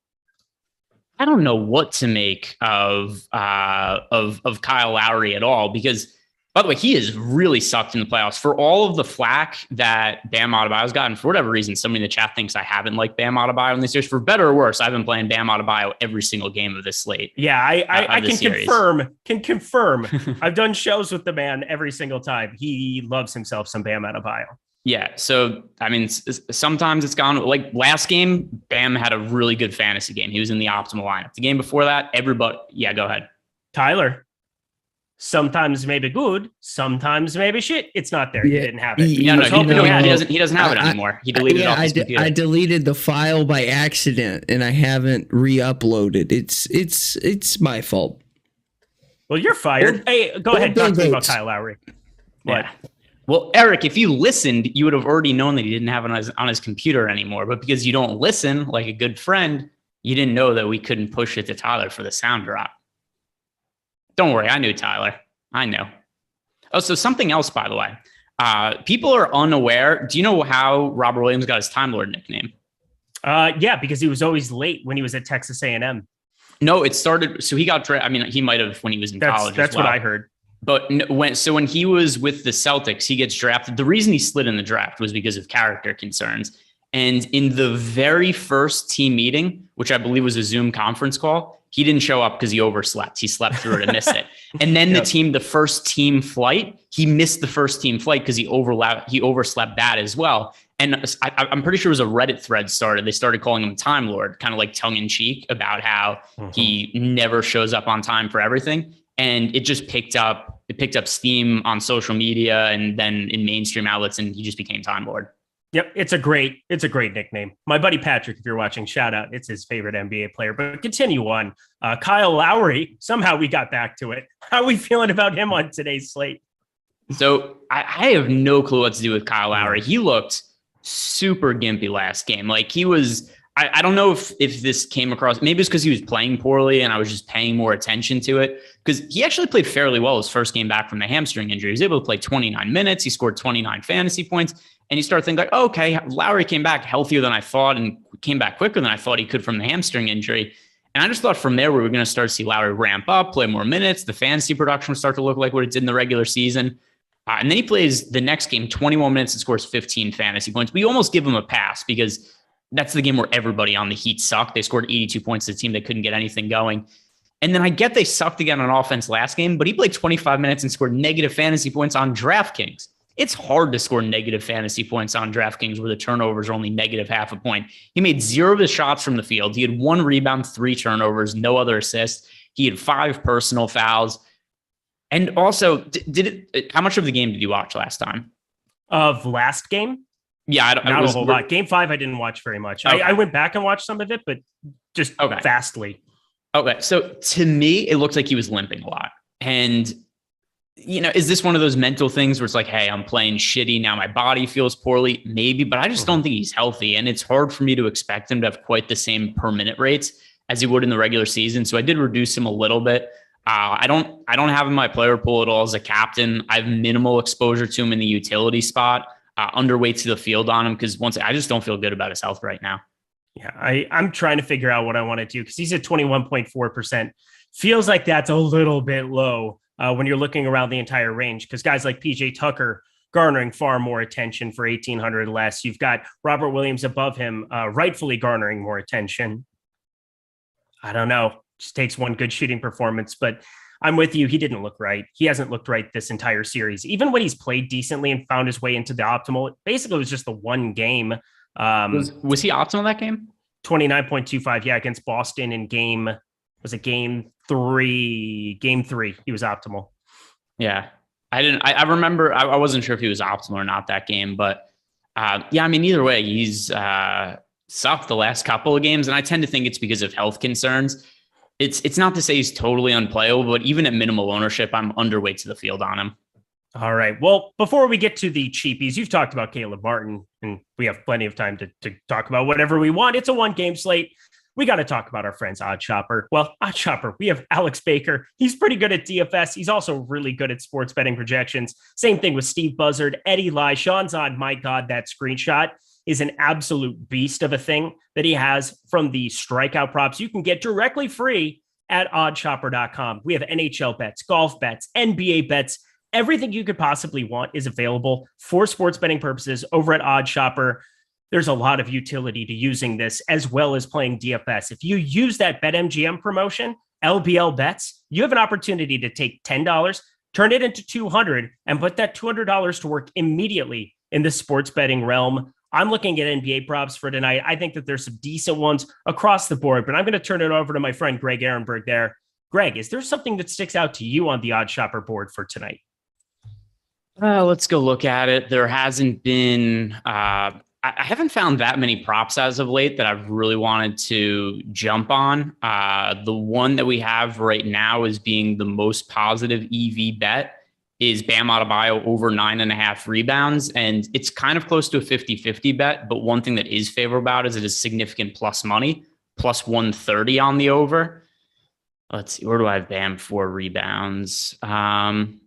Yeah, I could get behind it just because it's plus 130. If this was minus 110 on both sides, I'd probably avoid it. But at plus 130, that's like right on the line of where I would consider betting Bam Adebayo's rebounds. So plus 130, I think we could do worse than that. Can I interest you in Time Lord over 0.5 assists tonight with a 66% win percentage for my Prize Picks purposes? Let me see. Over 0.5 assists. Because even if you're not in a legal sports betting state, we have the parlay builder directly on the screen at Odd Shopper now as well. If you're in California like me, where you can make money in the using Odd Shopper in the Prize Pick streets, and that is one that I've got my eye on. I don't mind it. It is a little concerning that, do you know how many assists he has in the series? Probably 0 based on the way you said that. 1. He has 1 assist this series. So that's a little bit of a concern. But, overall, if we look at the numbers for Williams for the season, which I think is a better barometer than just what he's done in this game, he has averaged 1.8 assists per game overall for the year. I have him averaging over 1. So I have him projected for over 1 today. And 0.5 is a really low number. So I would side towards the over there for sure. See, Anthony DLC. Thanks, Eric. For us Cali guys, you're welcome, Anthony DLC. Yeah, you know me. Smash the like button for Anthony, for myself, for all us Cali kids. They're doing the best we can. Hopefully we get legalized sports betting here soon. But until then, Prize Picks is where it's at. And especially being able to use everything from OddsShopper for that utility. So go check it out. OddsShopper.com, the best place to find bets in 30 seconds or less. All right. We got to talk some cheapies. We got to go to the bottom, to the doldrums. But first, Jordan Lockhart dropped a bomb, gifted 10 Awesemo DFS subs into the chat there. He's got the membership here for the YouTube channel. So you got all of those guys. I mean, I can't read off everybody there. It's going by so fast. But my God, Jordan Lockhart absolutely smashing the universe in the MLB streets, NBA streets. Keep it going, my friend. Maybe you want to throw some cheapies there into the chat. Let us know where you're going down there because I'd like to win some money too. But how far down the list are you willing to go and roster somebody not named Caleb Barton today? Let's see. So other guys. So we're just saying, what's the price? What's the price point? I mean, we are talking. Is there anybody even remotely close in the bottom to Caleb Barton in terms of somebody you actually want to get shares of? Because I want to talk about Duncan Robinson without talking about Duncan Robinson, kind of deflecting a little bit, but okay. Yeah. So I think I thought you meant in the 1K range. The 1K range, absolutely not. Yeah. I don't have a single share of anybody 1K. Ooh, not even. So Caleb Martin's 1,200, but what about Caleb Martin? Oh, I like Caleb Martin. I said 1K, just the 1K price point, the floor. I don't have anybody. And there's times that I've seen, where if you have 5 guys that go completely optimal, but because of Caleb Martin's existence, I find it to be, oh my God, Matt Carpenter just hit a home run. What? Hey, that can't just be got real. called up. Just got called up to the Yankees. It's a home run. Yeah, Torres homered this inning also. Baseball is so fucked. All right, we're back. Hey, everybody, what's going on? Duncan Robinson, 3K. I don't really know what to make of his minutes either, but we've seen 23 and 28 now, the last 2. Feel like maybe he's carved out a piece of a rotation here. I don't really know. It's just kind of a all hands on deck situation is the exact quote I'm looking at from Spoelstra. That's kind of opened up some opportunity for him. Do you know what to make of Duncan Robinson's minutes whatsoever? Do you project him for over 20? And is he somebody that you want to get to today? Yeah, I do project him for over 20. And I just think he adds an element of floor spacing that they're not getting from a lot of the other guys they've been playing. The primary one being Victor Oladipo, who can't shoot at all. I don't go out of my way to say negative things about Victor Oladipo, which just kind of happens over the course of a lot of the shows we talk about the Miami Heat, but he really sucked last game. Like, it was incredibly terrible. I think probably my favorite possession of the entire game. This is when I really realized that the Celtics were going to win the game for sure. Victor Oladipo, by the way, every 3-point attempt he took last game hit off the side of the backboard. He didn't have any that were even hit the rim. But so Victor Oladipo takes a wide open 3 from the wing and just hits it off the side of the backboard. It gets batted around. Jimmy Butler ends up pulling the rebound, kicks it back out to Victor Oladipo in the same exact spot, takes another shot, same exact result. And then Victor Oladipo came off the court shortly after that and didn't check back in. I think that because he's had individual games where he's played well in this series, they're going to give Victor Oladipo a shot. But I just think Duncan Robinson is such a better fit alongside Jimmy Butler because they need that floor spacing. It's so hard to have a lineup that is Jimmy Butler and Bam Adebayo on the court and just not other floor spacers, which that's the one shortcoming of Victor Oladipo. He can't, well, I won't say the one shortcoming, but the biggest shortcoming from on offense that he can't shoot at all. And that's the only thing Duncan Robinson can do. So I think that Duncan Robinson, given how well he's played in the last couple of games relative to the Heat's other options, I think that him, Gabe Vincent, Caleb Martin should all get more minutes than Oladipo tonight. And I think Duncan Robinson's cheap enough to consider. 5 years, $90 million. If you can't play Duncan Robinson with that kind of a contract, I mean, there is something very wrong undrafted free agent out of, yes, he had his year at Michigan, so Rinpack's boy. Well, I had a couple years at Michigan, actually. But Duncan Robinson overall, $18 million worth of shooting. The guy's going to have to, I expect, be on the floor a little bit more. I'm with you. This is not a hate Victor Oladipo channel, because I think, I've always enjoyed watching him play in his Indiana days, going into his Pacer days, into this iteration of him. He still can be exciting from time to time to watch, but I just think he goes over on pretty much every single slate. So I will be cheering against him as well. And Duncan Robinson, please do some stuff. That'd be great. 17.1%, I think, is a little bit too low for him. I feel better about rostering him than I do even Gabe Vincent, who's played well. 29.5% usage rate in 23 minutes last time out. I don't expect going forward that if Kyle Lowry plays competently, that there's going to be a pronounced rotation there for Gabe Vincent, where he's going to play 25, 28 minutes. Feels like he's going to get diminished here in this spot. I'm just really relying on Duncan Robinson in this range, but anybody else that you want to be looking at that's on the cheap end that you might want to get to more than the field of? Give me a price range that you're considering. Yeah, cheap. So we've got anywhere from 3K to 6K. I'll open up the entire board for you there. All right. So from 3K to 6K, I like Gabe Vincent a little bit more than the field. Gabe Vincent's another guy who played, like, the Heat sneakily got some good bench production last game. Caleb Martin played well. Gabe Vincent played well. Duncan Robinson played well. And I think Gabe Vincent's another guy who probably could stand to play some extra minutes, especially if Kyle Lowry isn't really playing well. And we've seen Gabe Vincent now. Last game scores 21.5 fantasy points. The game before, 20.75. Before that, it was the one dud he had of the series, 9 fantasy points. But yeah, he's either been in the optimal or at least been a massively positive EV play in every game in this series, barring one. So I like getting Gabe Vincent off the bench. PJ Tucker, I think, is a solid option as well. But once again, the ownership's kind of there on him. So that's something that I think it's just kind of appropriate. But nobody else really up to the 6K range yet, because Tyler Herro's out. Max Strus, 5,800. That's a little bit too expensive for me. Derrick White at 5,400. Not really a lot of interest in him now that Marcus Smart and Robert Williams are confirmed in. Oladipo, no. Grant Williams, no.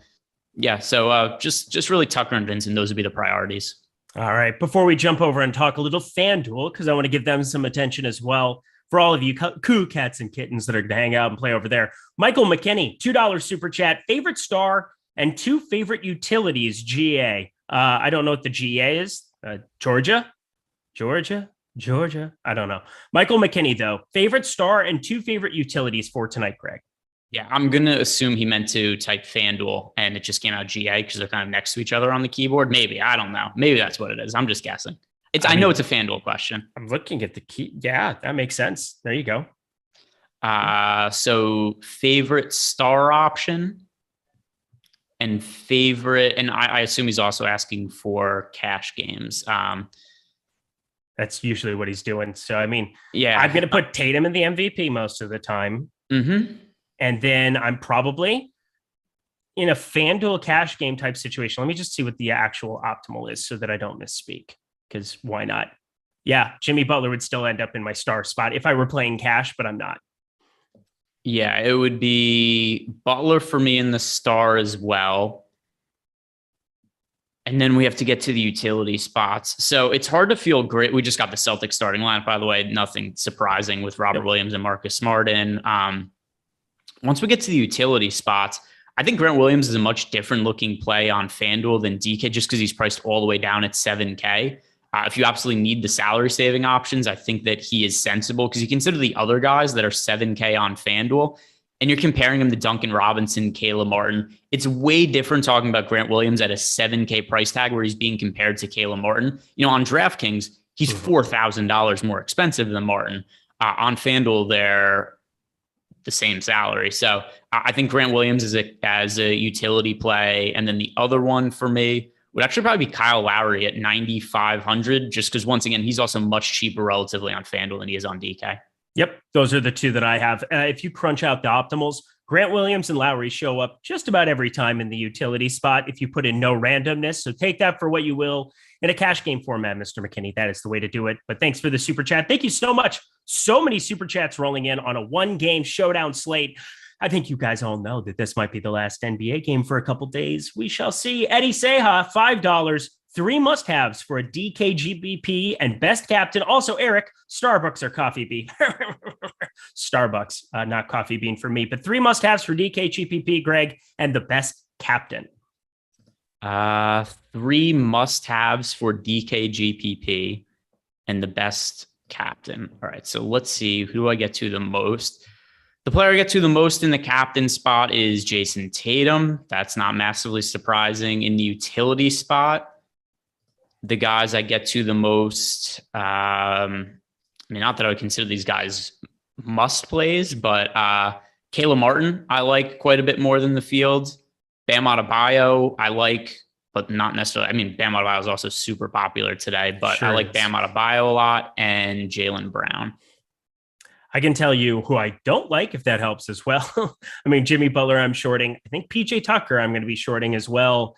Just 4,400, garnering 30% ownership. It feels like people just forgot that PJ Tucker is not generally a good fantasy producer. And I know he's been better in the playoffs. He's been better than the 0.7 he's been around in the regular season, but still, it's not my favorite guy to go out of my way to go roster if he's going to be popular like he is right now. So I think I'll give you the other side of the coin there. But thank you, Eddie, for the super chat per usual. Mark Langford, $5. Why can't FC update the PPD like the lineup submissions? I don't know. Talk to them. I have no clue. Here's by the way, here's once a game gets postponed, just go into Fantasy Cruncher, and in the top left corner, there's the drop down menu with the games, and I get my elbow on my desk, and then just unselect them. That's what I do. I just get my elbow on the desk so we can be equals. There we go. In solidarity. That's a good friend right there. I like it. I'm here for. I said that's. Yeah. Oh, exactly. Okay, we move on. Race Fan 22, $4.99. You guys are all the best. Last man in, single entry DK, Lowry, Tucker, Depot, Grant Williams, White, Strus. Here we go. So last man in, Greg. You need to shuffle through all of these and let me know your favorite for a single entry DK. Lowry, Tucker, Depot, Grant Williams, White, Strus. Go. Let me find. Okay, so here we go. Lowry, Tucker, Depot, Grant Williams, White, Strus. So of those guys, the answer is Kyle Lowry for me. I project him the best. I don't feel great about him. Well, on DraftKings, on FanDuel, I kind of think he's necessary because he's priced all the way down at 9,500. But I mean, we're comparing him to PJ Tucker. I mean, you have to project Kyle Lowry for more fantasy points than PJ Tucker. Oladipo, I think, is going to play a nominal role off the bench. Grant Williams, who I think is going to play a nominal role off the bench. Derrick White, who I think is playing a nominal role off the bench. I do think there's a conversation to be had between Lowry and Strus, but once again, Lowry's been the better fantasy producer all season. So Kyle Lowry. Yeah, Max Strus, man, the last 2 games have been oodle for Max Strus, that's for sure. So be aware of that one. 5,800, we'll see. I'm getting to a little bit more than the field. That's going to probably come down before lock. I'm kind of noticing if you remove a lot of Jimmy Butler and PJ Tucker, by default, Max Strus is going to have a little bit more ownership than what I was expecting. I just trimmed it down to 15%. I'll be okay with that in the utility in my 80 lineups. We continue on. I think we just caught up on all the super chats. That's nice.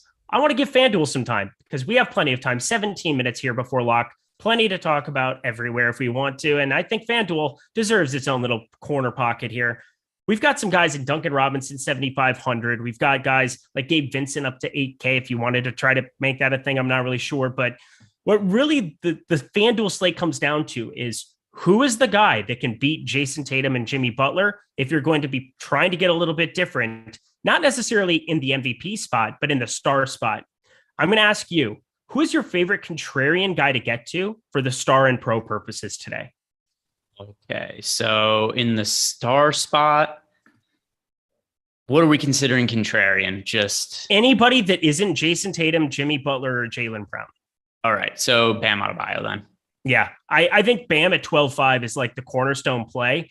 And if you look at his star ownership right now, he's gaining only 15% compared to Al Horford's 14%. Jaylen Brown up to 20, Jimmy Butler to 21. It feels like Bam Adebayo is going to be overlooked again on this slate. By the way, the guy who said Gabe Vincent was out, Gabe Vincent isn't out. I banned him from the chat, and he's playing. What? Jordan Lockhart. Oh, yeah, Jordan. We could read some super chats now.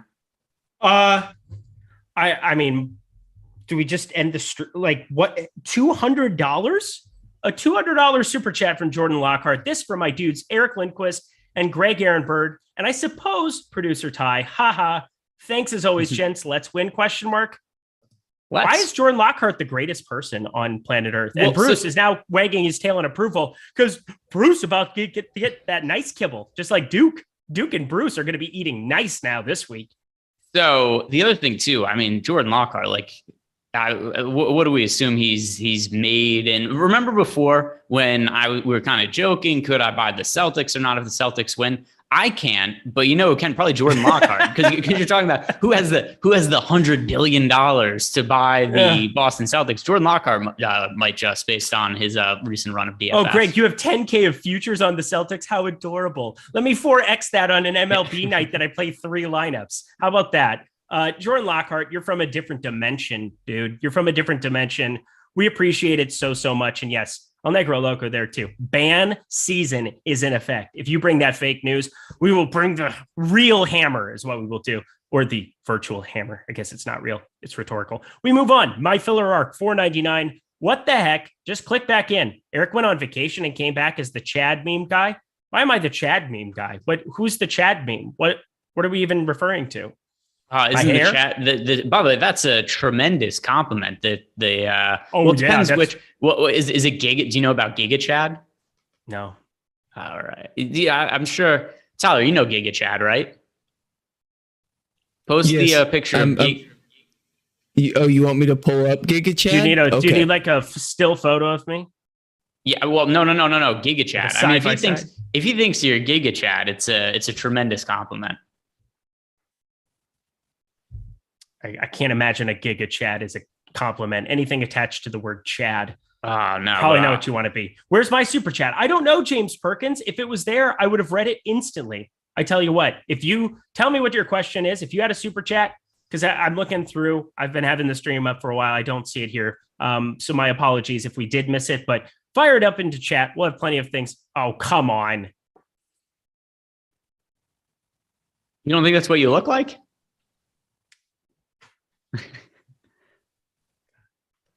I don't know which one he had on the screen. Is it the right?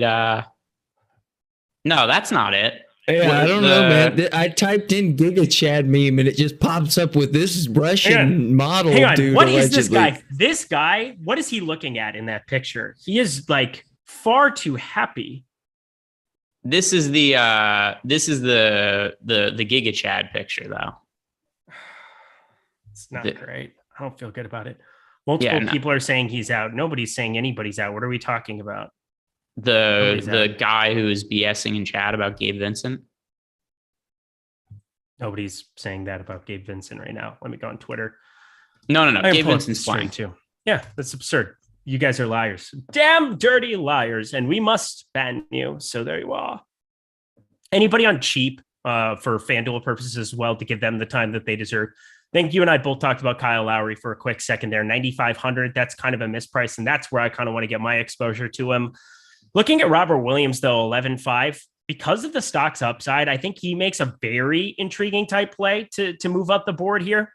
27 minutes is nice. He's played 28 minutes, I guess, in his first game of the series, game 2, and then shows up there 27 minutes last time out. That's encouraging kind of stuff here from Robert Williams. So for FanDuel specifically at 11.5, I'm trying to get to more shares of him in the pro spot. Probably not going to be getting to much of him in the star, but if you told me he put up 40, 45 because of stocks in this kind of a spot in an elimination game where he could maybe get to 30, it would not shock me. Would it shock you? How is Giga Chad not a compliment? No, in terms of, by the way, not saying that somebody is a Giga Chad, but just saying that's what you look like. Because what Giga Chad is, it was a computer generated image of what's supposed to be the perfect male image. If somebody's saying that's what you look like, isn't that somewhat of a compliment? Okay. I can get behind it. I don't know. I just thought it was like, because Chad is like the thing on Barstool Sports where they're just like, oh, quit being a Chad. Oh, you're doing a Chad thing. Yeah. So I mean, there's the Chad where it's, I guess, being a Chad or whatever, but just saying that you look like that guy, not saying anything about personality, just that's what you look like. It's a compliment. Ed Monk 777. Eric takes shirt off. Let's see and compare. That is some weird shit. Don't be that guy. Yeah, you're not. Eric already learned his lesson on that. He served his suspension this week. Why? I don't know why this is a bit. This is a stupid bit. I can get behind a lot of bits, but me getting suspended for naked time on Tuesday, Wednesday is not. It ain't it. It's not the bit we're going for. This is not Eric, the bit you were looking for. Eric, if you would have read the handbook, it wouldn't be a bit. This wouldn't be a thing. There we go. Tom sent out the email last week, and you just chose to ignore it. Mm-hmm. If I were going to super chat something for Greg here, though, I will say, I have to bring this up. What are the chances, because you've been tweeting this a lot, if this game completely blows out, like we know every single game in the playoffs is going to blow out from here on out until the end of time, how fastly, at what point will you put on Obi-Wan Kenobi tonight? I've already watched it. You already watched it? You're done? Well, I mean, there's only two. They've only put out 2 episodes so far. I know, but I'm saying you already watched it. Yeah, they came out early last night. Actually, so the reason I watched it early was because last night's game was a blowout. That's the irony of your question, because it came out early last night. We didn't talk about that this morning either on the MLB show. So this is first time I'm learning of it. I really want to watch it. I mean, I enjoyed it. I see Freddie Hall saying that Obi-Wan was actually, I could hear my brothers are watching it in the other room right now. But yeah, I liked it. All right. I can't wait to watch it. Everyone loves Obi-Wan. How can you not love nostalgia? Do you like your childhood in a perfectly crafted 2022 television show?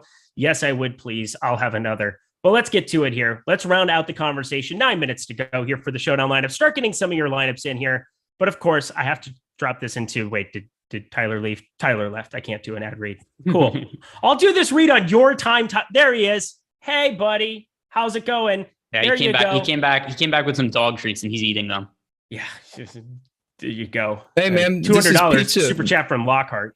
Oh, it's pizza? Cool. Good story, bro. NBA. We've got NBA Live. All cap, one word. 50% off your first month of Awesemo Plus Platinum right now.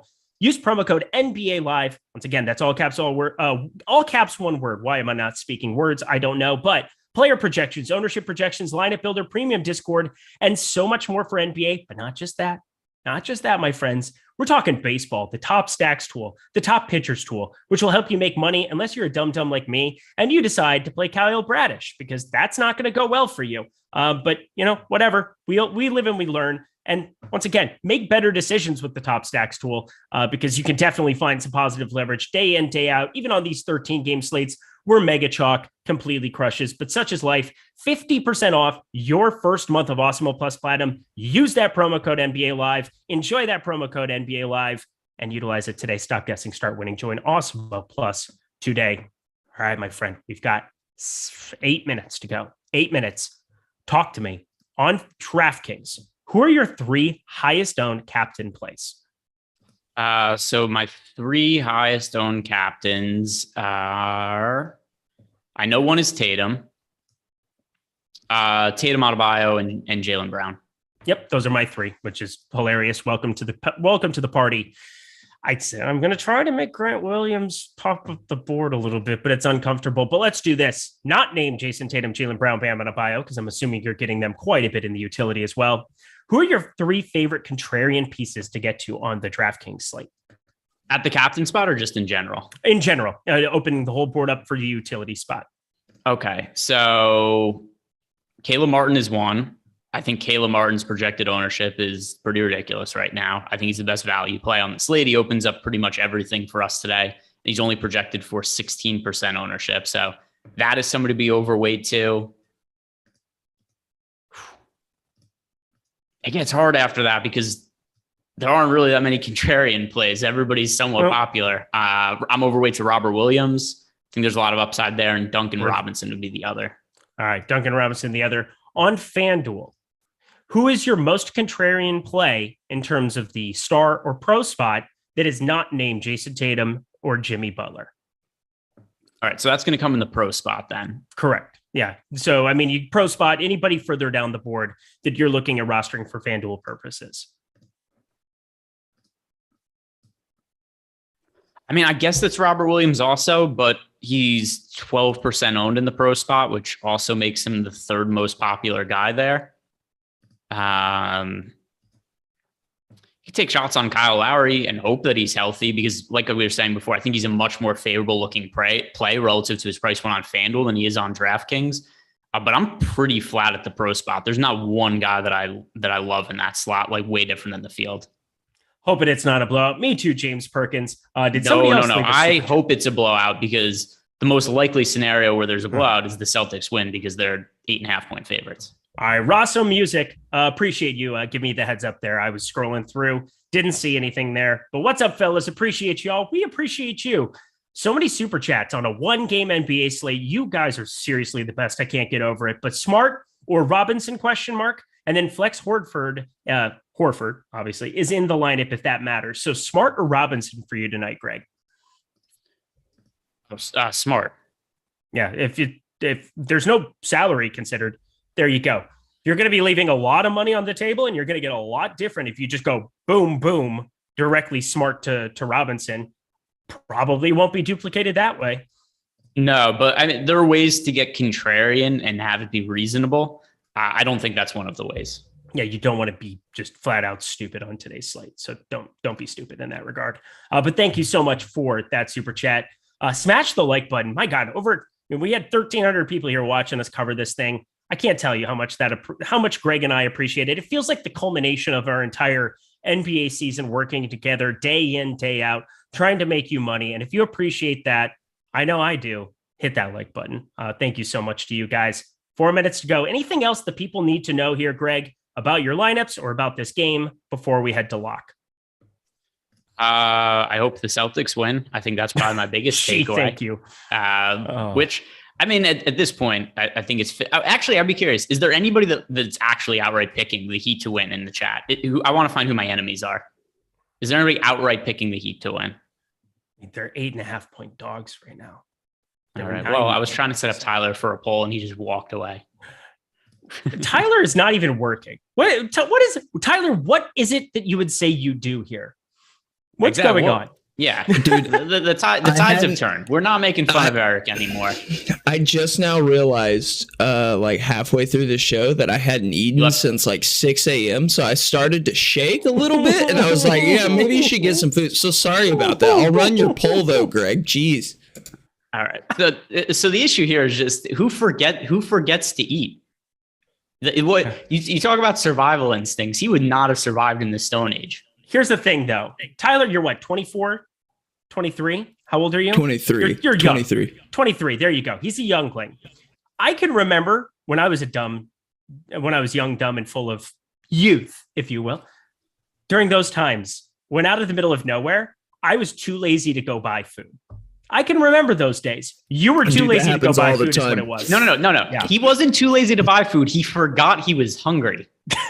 That's totally that is what he said. So it's that, true. And I also forget. I forget to go buy food, and then when I buy food, I forget that I have food. And sometimes I'm just so lazy I don't want to cook the food, and I won't eat for a little while. Like it's a bad habit. I know.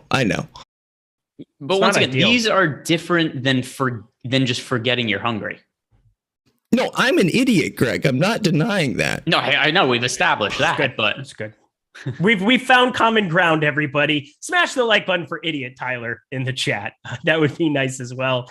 You're loved. Wow, Marshall White. It's aggressive. But we're here. It's accurate though.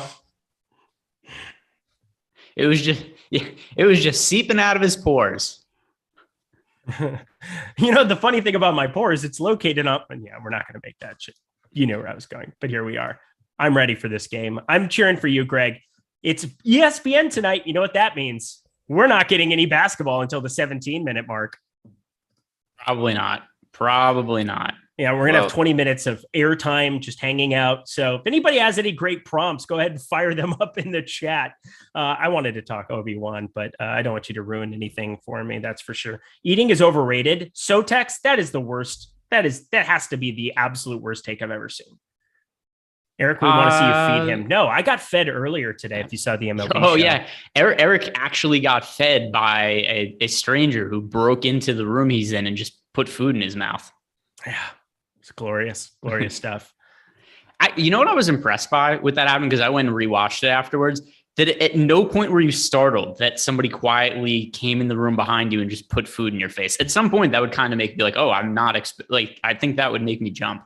We've been best friends since I was 14 years old, Greg. I know, except it's weirder things have happened. All right, I don't need to know any more details than that, but because I know I talked about this with Tyler before. Tyler has actually situated his desk in such a way where there's never a door behind him because he's an insane person. Right. But Tyler, I don't presume you know what happened this morning, but Eric and I are in the middle of doing the baseball show. His friend walks in quietly behind him and just sneaks up behind him and just puts a piece of toast in his mouth. Happened. It was glorious. Would that not startle you? Somebody just appearing behind you and giving you food?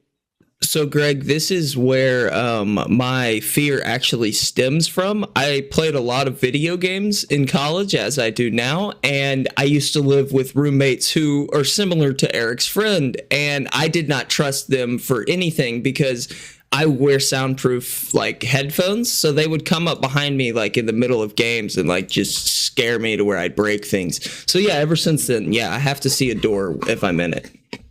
Get better friends. That's all I can say. Get better friends that will feed you in a time of nourishment. When you must be comforted, when you must be held, you can be held by your best ones. Anyway. Yeah, I would also phrase that sentence differently next time. I know, that's why I started fading away. Yeah, that aside, that would have startled me. Your bravery, I think, is something to be noted, Eric. My stupidity as well. The funny thing about bravery and stupidity is sometimes they overlap in the old Venn diagram. That's for sure. But let's talk. Well, before we do, we've established during the show that both you and Tyler have terrible survival instincts. The fact that you just let somebody sneak up behind you with no concern, that's worrying. The fact that Tyler forgets he's hungry from time to time, that's a concern as well. NBA's DFS, that's also very aggressive. A lot of very thirsty people in chat tonight. Must be Friday. It's Friday. Well, I mean, Friday, I don't know what. Down on Friday. Eddie SDFS. Why don't you get more specific in the YouTube chat there? More details, because maybe our minds are in the gutter and we're just thinking about it too much. Maybe it's something really innocent. We're bad people. It's fine. Yeah, just we're good bad people, or we're bad good people, something like that. But either way. Who is most likely to ruin your night in DFS for the slate? Well, I mean, Jason Tatum, if he got hurt or something, I can't win probably because I have a lot of him to near.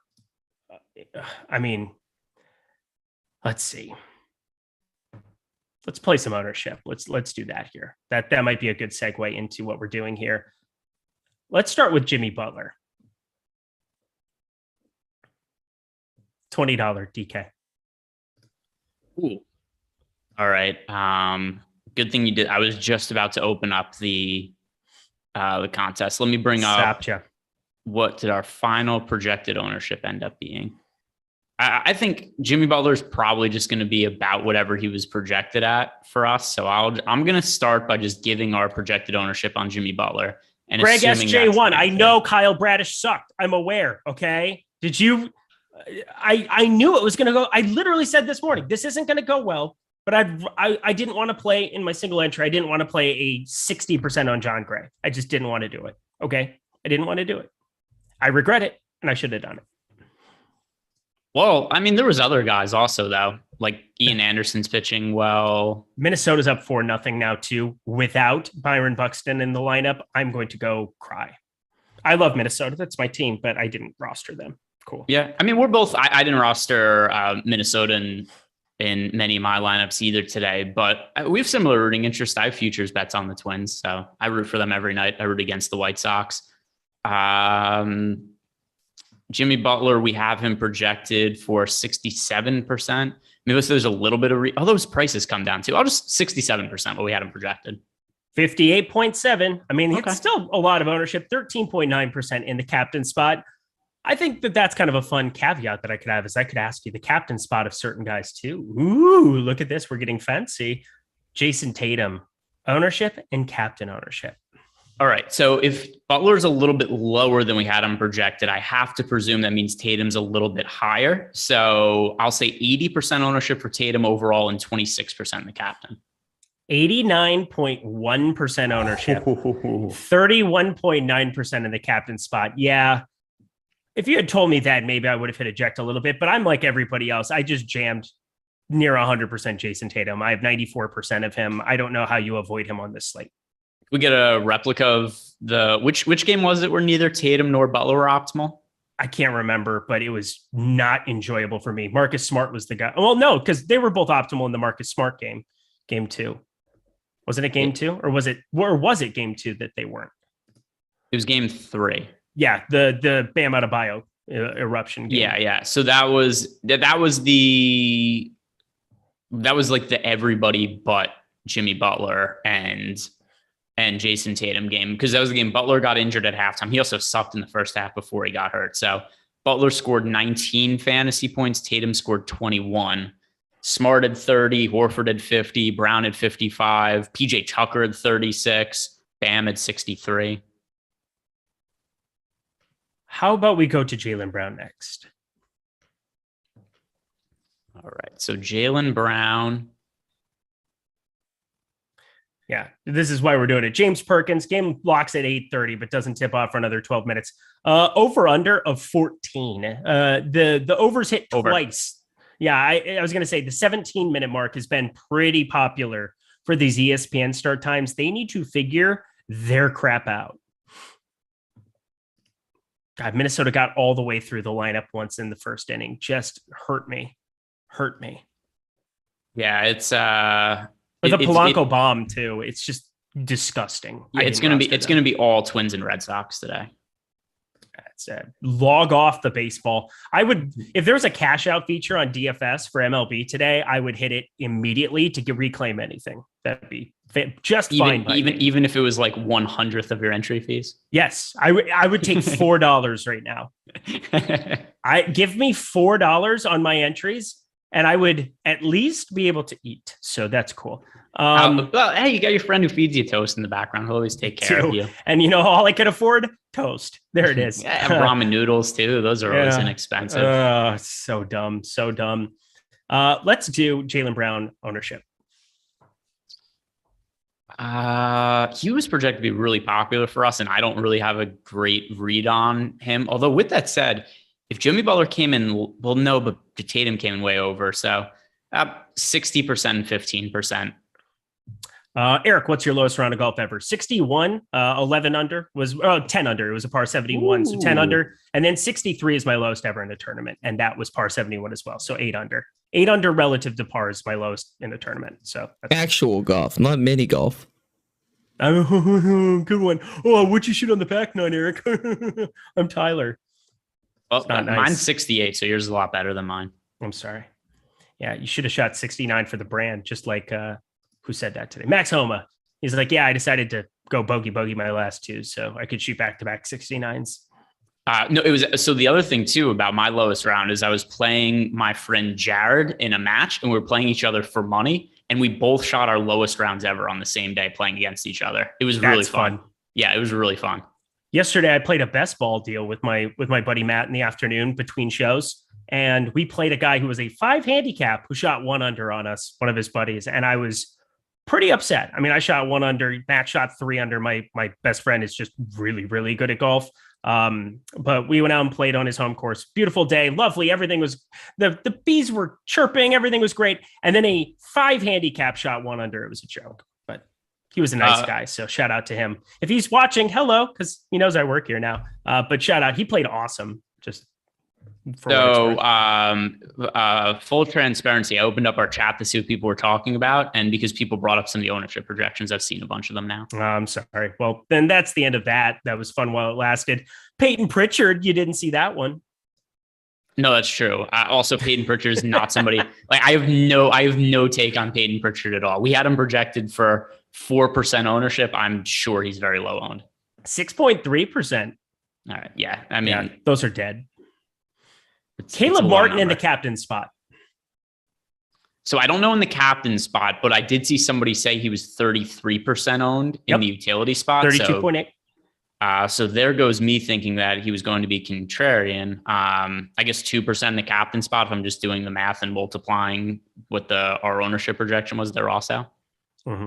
Cardicaris, I have 2 hole in ones. What was the answer? I have 2. 1% for Caleb Martin. Oh, okay. There it is. I have 2 hole in ones. So I have 0. Eric wins again. Oh yeah, this is about Eric wins. So I sold my soul to the devil to play college golf, and there you go. I also haven't played golf in 5 years or something now. Come up to LA. You got to get out there. I mean, I know Adam's coming next week. That's going to be an okay time. Now I'm retired though. I've moved on to other hobbies, and it's outside. It's a whole big to do. Did you see Did you see the Tom Brady video from a couple days ago? That has to be fake. Tyler, Mr. Xander sent that to me actually. Okay, I thought it was fake, but like I looked at the drone type they claimed they were using, and the speed and everything's logical. And if it's a fake, it's a Tom Brady. I spent an egregious amount of money on this fake because the CGI would have to. Everything has proper shadows. Everything has proper lighting. It looks pretty legit. Besides, the only part is when the ball hits the green that looks iffy. But yeah. Well, so you did a deep dive that was really unnecessary for a Twitter post. Here's one thing though that I think people got tripped up on that I did as well. It wasn't a hole in one; it was just a shot from the fairway that went in. They put a tee box up so that they could drone it and send it. Because most golf courses, your par 3 tee boxes are going to have trees behind it or something blocking it, like a house, or it's not going to be a straightforward view. So that makes sense. Yeah, but I mean, either way, it was really cool looking. And the other thing too, also to Tyler's point about whether it would be CGI, that would be such a waste of time to CGI that entire thing. But the other thing also is, did you see the round Rory played around with a drone recording the shots too? So I kind of had an expectation of what it looks like, and it just looks like when Rory played also. Got it. The cameras do make it look a little bit, I think it's just because it's kind of so realistic looking from the angles, and they also do the slow down and stuff like that at the point of contact. But that's just kind of what those drone videos look like. That's fair. What part of Los Angeles County, Eric? Well, I mean, I just live between Burbank and Universal City, so Toluca Lake area. What's your street zip address? code? Yeah, there you go. Social security number. JD Martinez, 7-2 Red Sox, bottom of the 4th. This is just pain and suffering. Devers 3 for 3. Everything sucks. Somebody said I was high. I can guarantee you that I am not. But I did say chirping bees, so somebody can punch me in the face. That's for sure. I'm sure there's the a lot of bees were people buzzing. The birds were chirping, is what I was getting at. And if you make that offer, a lot of people will take you up on it, and that's not against you. A lot of people would take me up on that offer as well if I said it on a stream. Yeah. I like literally next to Eric. Oh, Sean V. Of course he would live in my neighborhood. That's great. Sean V and I can get together and have terrible takes over drinks. That'll be fun. I'll bring Kyle Bradish and you bring everything else that you say. For anybody who cares about baseball, Tommy Pham was just scratched. Okay. Well, that's good stuff to know. You know why? Because there's still no basketball on the TV. If you bet the under, you got to be sweating 13 minutes. I don't think it's going to happen. We're at the 12-minute mark after lock, and boy, are we sitting around waiting for nothing at the moment, other than, this kind of does have some nice buildup for Greg, knowing that this is his Boston Celtics team now. Yep, he owns them. And so therefore, we're looking forward to tonight. But I am cheering for you, Greg. I'm really hoping that they don't screw the pooch on this one. Yeah. By the way, so my Trevor Rogers ownership also starting to go by the wayside because he had pitched 4 shutout innings and he just gave up 2 runs in the 5th. Oops. Whatever. I mean, I guess I'm still alive to a certain extent because I have Dodgers, I have Houston, I have a ton of Houston. You know what? But you know what this is? This is an enter the late slate 5 gamer kind of night is what this is. Because Red Sox Twins, painful. Either way. Go Team Greg. I'm with you, Mark Langford. We're all there for it. Sean V, you're also good people. Yeah, Toluca Lake Trader Joe's is fire. It's a great Trader Joe's across from Mrs. Robinson's pub. Did you see the Lakers hired Darvin Ham to be their coach officially? Who did? The Lakers. They hired Darvin Ham. No way. What are Darvin Ham's career numbers? Interesting. I have no opinion on him as a coach hire. There's going to be a lot of people that come out with opinions of a longtime assistant coach as a head coaching hire. There's no reason that most of us should be opinionated on this. He averaged a cool 2.7 points per game over the course of his NBA career, but he did stick around for a while. He played from 1996 to 2005. Are you opinionated at all on Darvin Ham as a head coaching candidate? He's obviously a great towel waving guy. You need those DeAndre Jordans in your life. Well, DeAndre Jordan was a good rotational player for like 2 years, but it says something to stick around the league for 9 years in a Udonis Haslem type role, just waving towels and screaming at Jimmy Butler once in a while. If you made it go that long, I don't know. Phil Jackson obviously had a hand in it. I have no opinion. I don't really know anything about Darvin Ham. Yeah, me either. I just know who he is. I think you brought up a good point right there, though. I don't really apply this to NBA, but I think it makes sense for football. I've always thought the players that should make the best coaching candidates are the longtime backup QBs who stick around in the league. So you figure like, all right, this guy was in the league. He wasn't quite good enough to be a regular player, but why is it that he was able to remain in the league and bounce around from team to team as a backup?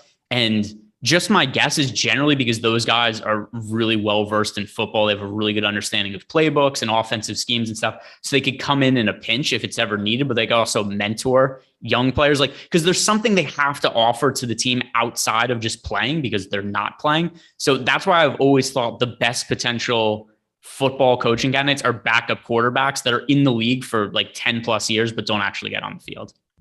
I mean, John Harbaugh, I was just looking it up because I was going to say he played at Miami. This is weird. He played Miami, Ohio. In the NFL. Yeah, he didn't play in the NFL, right? I don't think he played in the NFL. I don't know if he played, but I thought he got drafted at least. Let's see. Did he? I don't think so. Let's see. Was he ever on a roster? Nope. College career, Miami, Ohio. 59. Just had the last name Harbaugh. I mean, that's kind of who you were explaining. I was like, I don't even think he played quarterback. I'm trying to see. Okay, so then that wouldn't be him. He was a defensive back in Miami. There you go. Okay, but I'm just saying, it's just insane. It's insane. I'm gonna go out drinking here with Eric and Ship. Sean V getting it going. Ashley Petrillo, what's up, fam? These are good times. But Ham was a dunk monster. He looks like he could dunk. I'm looking at his calves back in this NBA uniform. It feels like the way Chad has been looking at me all show. Yeah. Giga Eric. Giga Eric spelled ERICK though? Or is it a totally different spelling? Is it ERICH? It starts with an A in this iteration of the spelling. It's like AIRW. It's like Airwick, like the miscongeniality joke. Yes, that's a deep cut. I can bring up miscongeniality jokes. It's okay. We have tip off, by the way. Off yet? No. Oh, yes, it has. Thank God. There we are. 17-minute mark.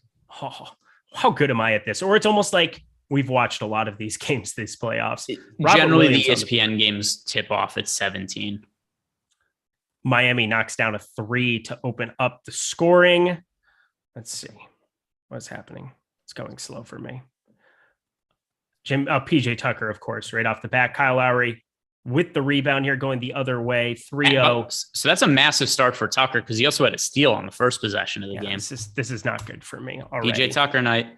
What's it like to be drawing dead a minute and 23 seconds into a game? Because that's what it always feels like. Holy mother of God, Jordan Lockhart. What is going on right now? Dude, $100 super chat next to his $200 super chat. What in the world? Subscribe, use the tools, and thank these guys for everything they do. I work every day and do this on the side. Just want everyone to win. These guys work hard to research and provide us content. By the way, Eric, I was a golf pro before my current job. Let's play sometime. Jordan Lockhart, whenever you want to go play golf, we will go play golf. I believe that's what $300 buys you. Don't ask what $400 buys you, but also not necessary. You're so kind. Also, at the $400, how about you ask what a quarter will get you with EMAC? Yeah, EMAC can be had for cheap. Yeah. Oh, I'm telling you, EMAC. If you give EMAC a quarter, he'll be overjoyed because he'll be like, I used to do this for a dime. Producer Tyler on the screen. I'm just happy that producer Ty got himself some producer cam so you can see how beautiful that I mean, people are asking questions about if you've partaked in anything fun this evening, Tyler.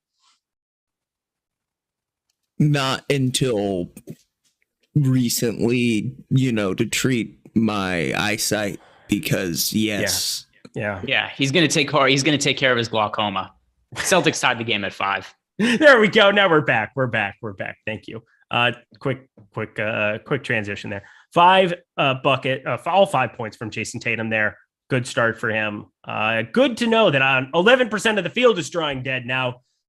Be damned with you. 11% trying to make him a thing, or trying to make not Jason Tatum night a thing. Don't you know, Jimmy Butler getting a steal going the other way. He looks better today, by the way. He looks a lot better out there. I mean, it's also early in the game, so we'll see how he fares later on. Hopefully not good enough to win the game outright, though. Yeah, it's true. Max Strus with a bucket here. Jimmy Butler assisted. All right. It's got 10 minutes to go. I want to go to Odd Shopper here because we have NBA, we have NHL, we have MLB. We have so many different things that are available to you, even golf bets, which have been really fun. Help you highlight some value, some deep cuts in the top 10, top 20 markets. I've enjoyed grabbing some of those here. We have the parlay builder, all of those great things. But I want to talk MLB for 1 second, Greg. We have an hour until the game starts here. If you're like me, if you're like a lot of people, if you didn't stack up the Red Sox, if you didn't stack up the Twins, you're probably in a world of pain and suffering right now. I'm looking at the MLB streets. Looks like Jared Walsh, total home runs, 26% expected ROI on the over for him in the home run department. Also on Prize Picks, you're able to hit over on home run. So I want to ask you, in this late window of games, is there any piece of value that you like for DFS purposes? And is there any bet that you like for the MLB streets as we're watching some basketball tonight? What games are on the late slate for baseball? So there's a 5-game late night baseball slate. Sure is. I'm entered. I like also there's the note at the top because I just pulled it up on DraftKings because I was curious which games are on it. Matt Carpenter signed with the New York Yankees, who will not accrue points for Texas. Yeah, well, he wasn't before either when he wasn't in the lineup. By the way, most of the best pitchers on the slate are on the late slate already.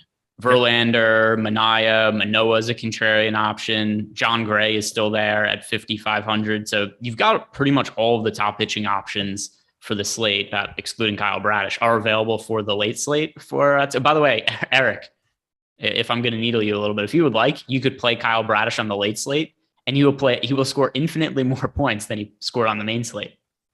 It's just reason to consider playing it.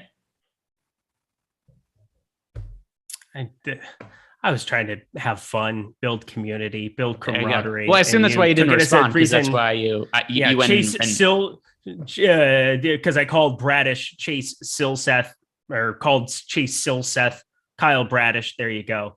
Whatever. I'm going to have some Silseth. I'm going to have some John Gray. Both of them. The over of strikeouts for John Gray looks really good still for Prize Picks purposes. 66% expected win percentage. I'm curious. I bet they have it inflated to 5. If I had to guess, we'll find out in a second.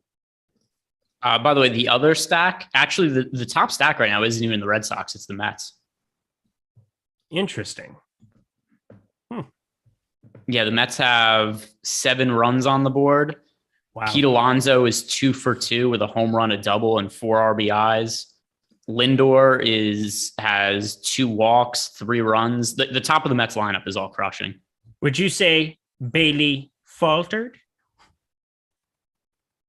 Yes, that is actually what I would say here. That is what I would say. Oh no, this felt right. Is what it is. It's just me being an idiot. Don't mind me. Eric is about to have connection issues. Emac, no, I'm not. What are you talking about? I'm living my life. Everything's great.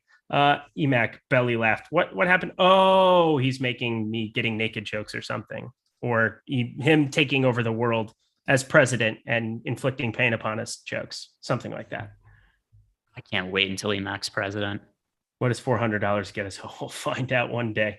Jordan Lockhart, just an absolute god. For $400, you own Emac for the next 150 years. He'll be here. He'll be here. Oh, man. Wow. We're weird people.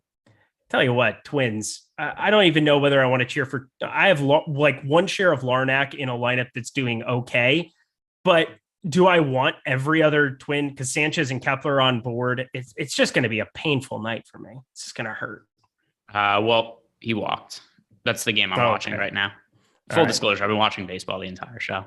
I had a feeling. It's all right. Yeah. You were doing a fantastic job. I mean, I'm good at multitasking. I know some of the other people we work with are less good at multitasking. When they're not paying attention, it's very obvious that they aren't paying attention. Who would you ever be talking about, Gregory Ehrenberg? Adam. But I could very easily do multiple things at the same time. Adam, I don't think would be capable of talking to a girl and tying his shoe at the same time. Well, that's also kind of, the other thing too, is you look like an idiot if you're at a bar talking to somebody, be like, hey, one sec, I have to tie my shoe. I don't know. I could make it work. This handsome. When's the last time you've ever tied your shoes though? Because I don't tie them very often. My shoes get tied once when I first get them, and then that same knot just stays in the shoe forever. I tuck my shoelaces into my shoe and I step on my shoes and have them go to the sides of my foot. I'm serious. Yeah. What? No, there's no way that's real. Yeah, it is. If I have my shoes right here, they're actually tied though, because we went to the beach with the dogs, had Duke running around the ocean. It was like a movie, guys. It was like a movie. But generally what I do is I take my shoes like this. Okay.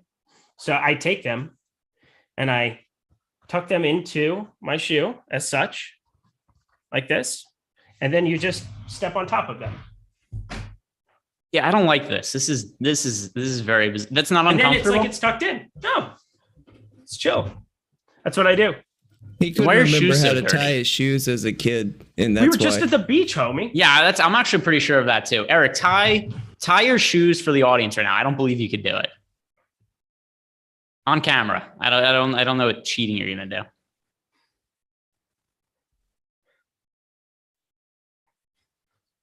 Okay. Yeah. See, it's hard, and your shoes aren't like tight enough either. You know what we need to get? Emac brings up a good point. We need to get Eric Velcro and shoes that light up. Sounds fair to me. I want Eric to wear shoes that light up every step he takes with Ninja Wasn't Turtles. That LA Kids? Wasn't that the name of it? LA Gear. LA Gear was the company that had those light up shoes back in the day. Those are fire. Sioux Falls, South Dakota. If you had those, you were one of the cool kids. I was not one of the cool kids. Thanks, Mom. I find that hard to believe. Anthony DLC, Eric, take your underwear off camera and put the mic close. Jesus Christ, chat. Wow. Can I ask you a personal question, Eric? When the teacher asked questions in class, how excited were you to raise your hand first?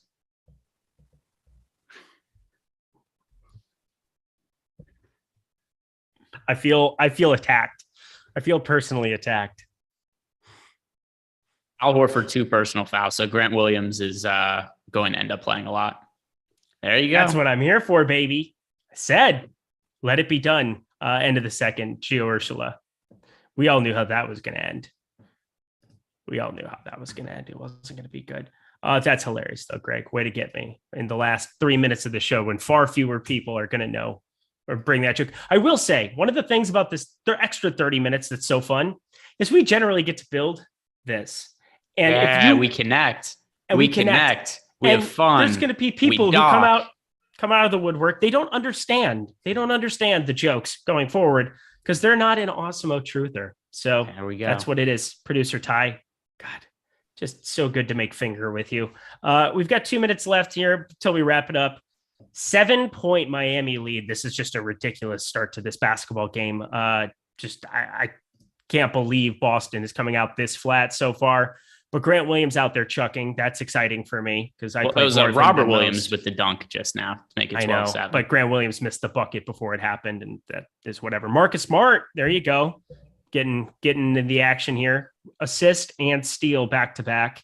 PJ Tucker foul there. 12-7. Looking forward to it. Who wins the Stanley Cup, Greg? Do you care about such things? I don't care at all. I don't even really know what teams are left. St. Louis and Colorado are playing right now. Edmonton got through. I'm going to pick Edmonton because they have Connor McDavid, and I know they're still left, and I like Connor McDavid. I like Connor McDavid too. Is it maybe because of the final day of the NHL season, Gregory Ehrenberg? Well, he didn't play that game. Oh, he didn't. Oh, okay. Yeah, that makes sense. They clinch the spot. Yeah, so I don't know that much about hockey, but I did bet on it a lot the final day of the season. So people always think that sportsbooks know everything. That there's something like, oh, they just know everything in advance. Well, the last day of the hockey season, all of the team starters got rolled out, and sportsbooks did not adjust any lines for that information, which would definitely contradict the idea that sportsbooks know news ahead of time, because they didn't know it after it already happened. Nope, they had no idea. They're just not. playing along with the rest of us here. But this was a really fun show. I enjoyed it. Hopefully, you guys enjoyed it. I'll be back down in LA tomorrow, but I'll be on shows on Sunday. Looking forward to talking some more MLB with my friend Greg over there in the days and weeks to come here, even as NBA starts to wind down. But we're going to go watch this game. We're going to get up out of here. Maybe we have a game Sunday. Maybe we don't. But for his sake, I'm hoping not. Greg, any final words for the people? Nope. Just once again, guys, thank you for watching. We haven't asked for that many likes and subscriptions yet. So before you leave, like the video and subscribe to the YouTube channel. I've been doing my best, kind of. Tyler, no, I'm not saying it's anything against you. We just haven't asked for likes and subs in the post-lock show. Oh, we haven't. That's true. So do that for Greg. Do that for myself. Do it for Tyler Zander. Yes, producer Ty. He's going to go partake in some fun stuff. I'm going to go partake in some fun stuff too, but not the stuff that Anthony DLC thinks in chat. Greg, thank you. I'm out of here. Best of luck. Go Celtics.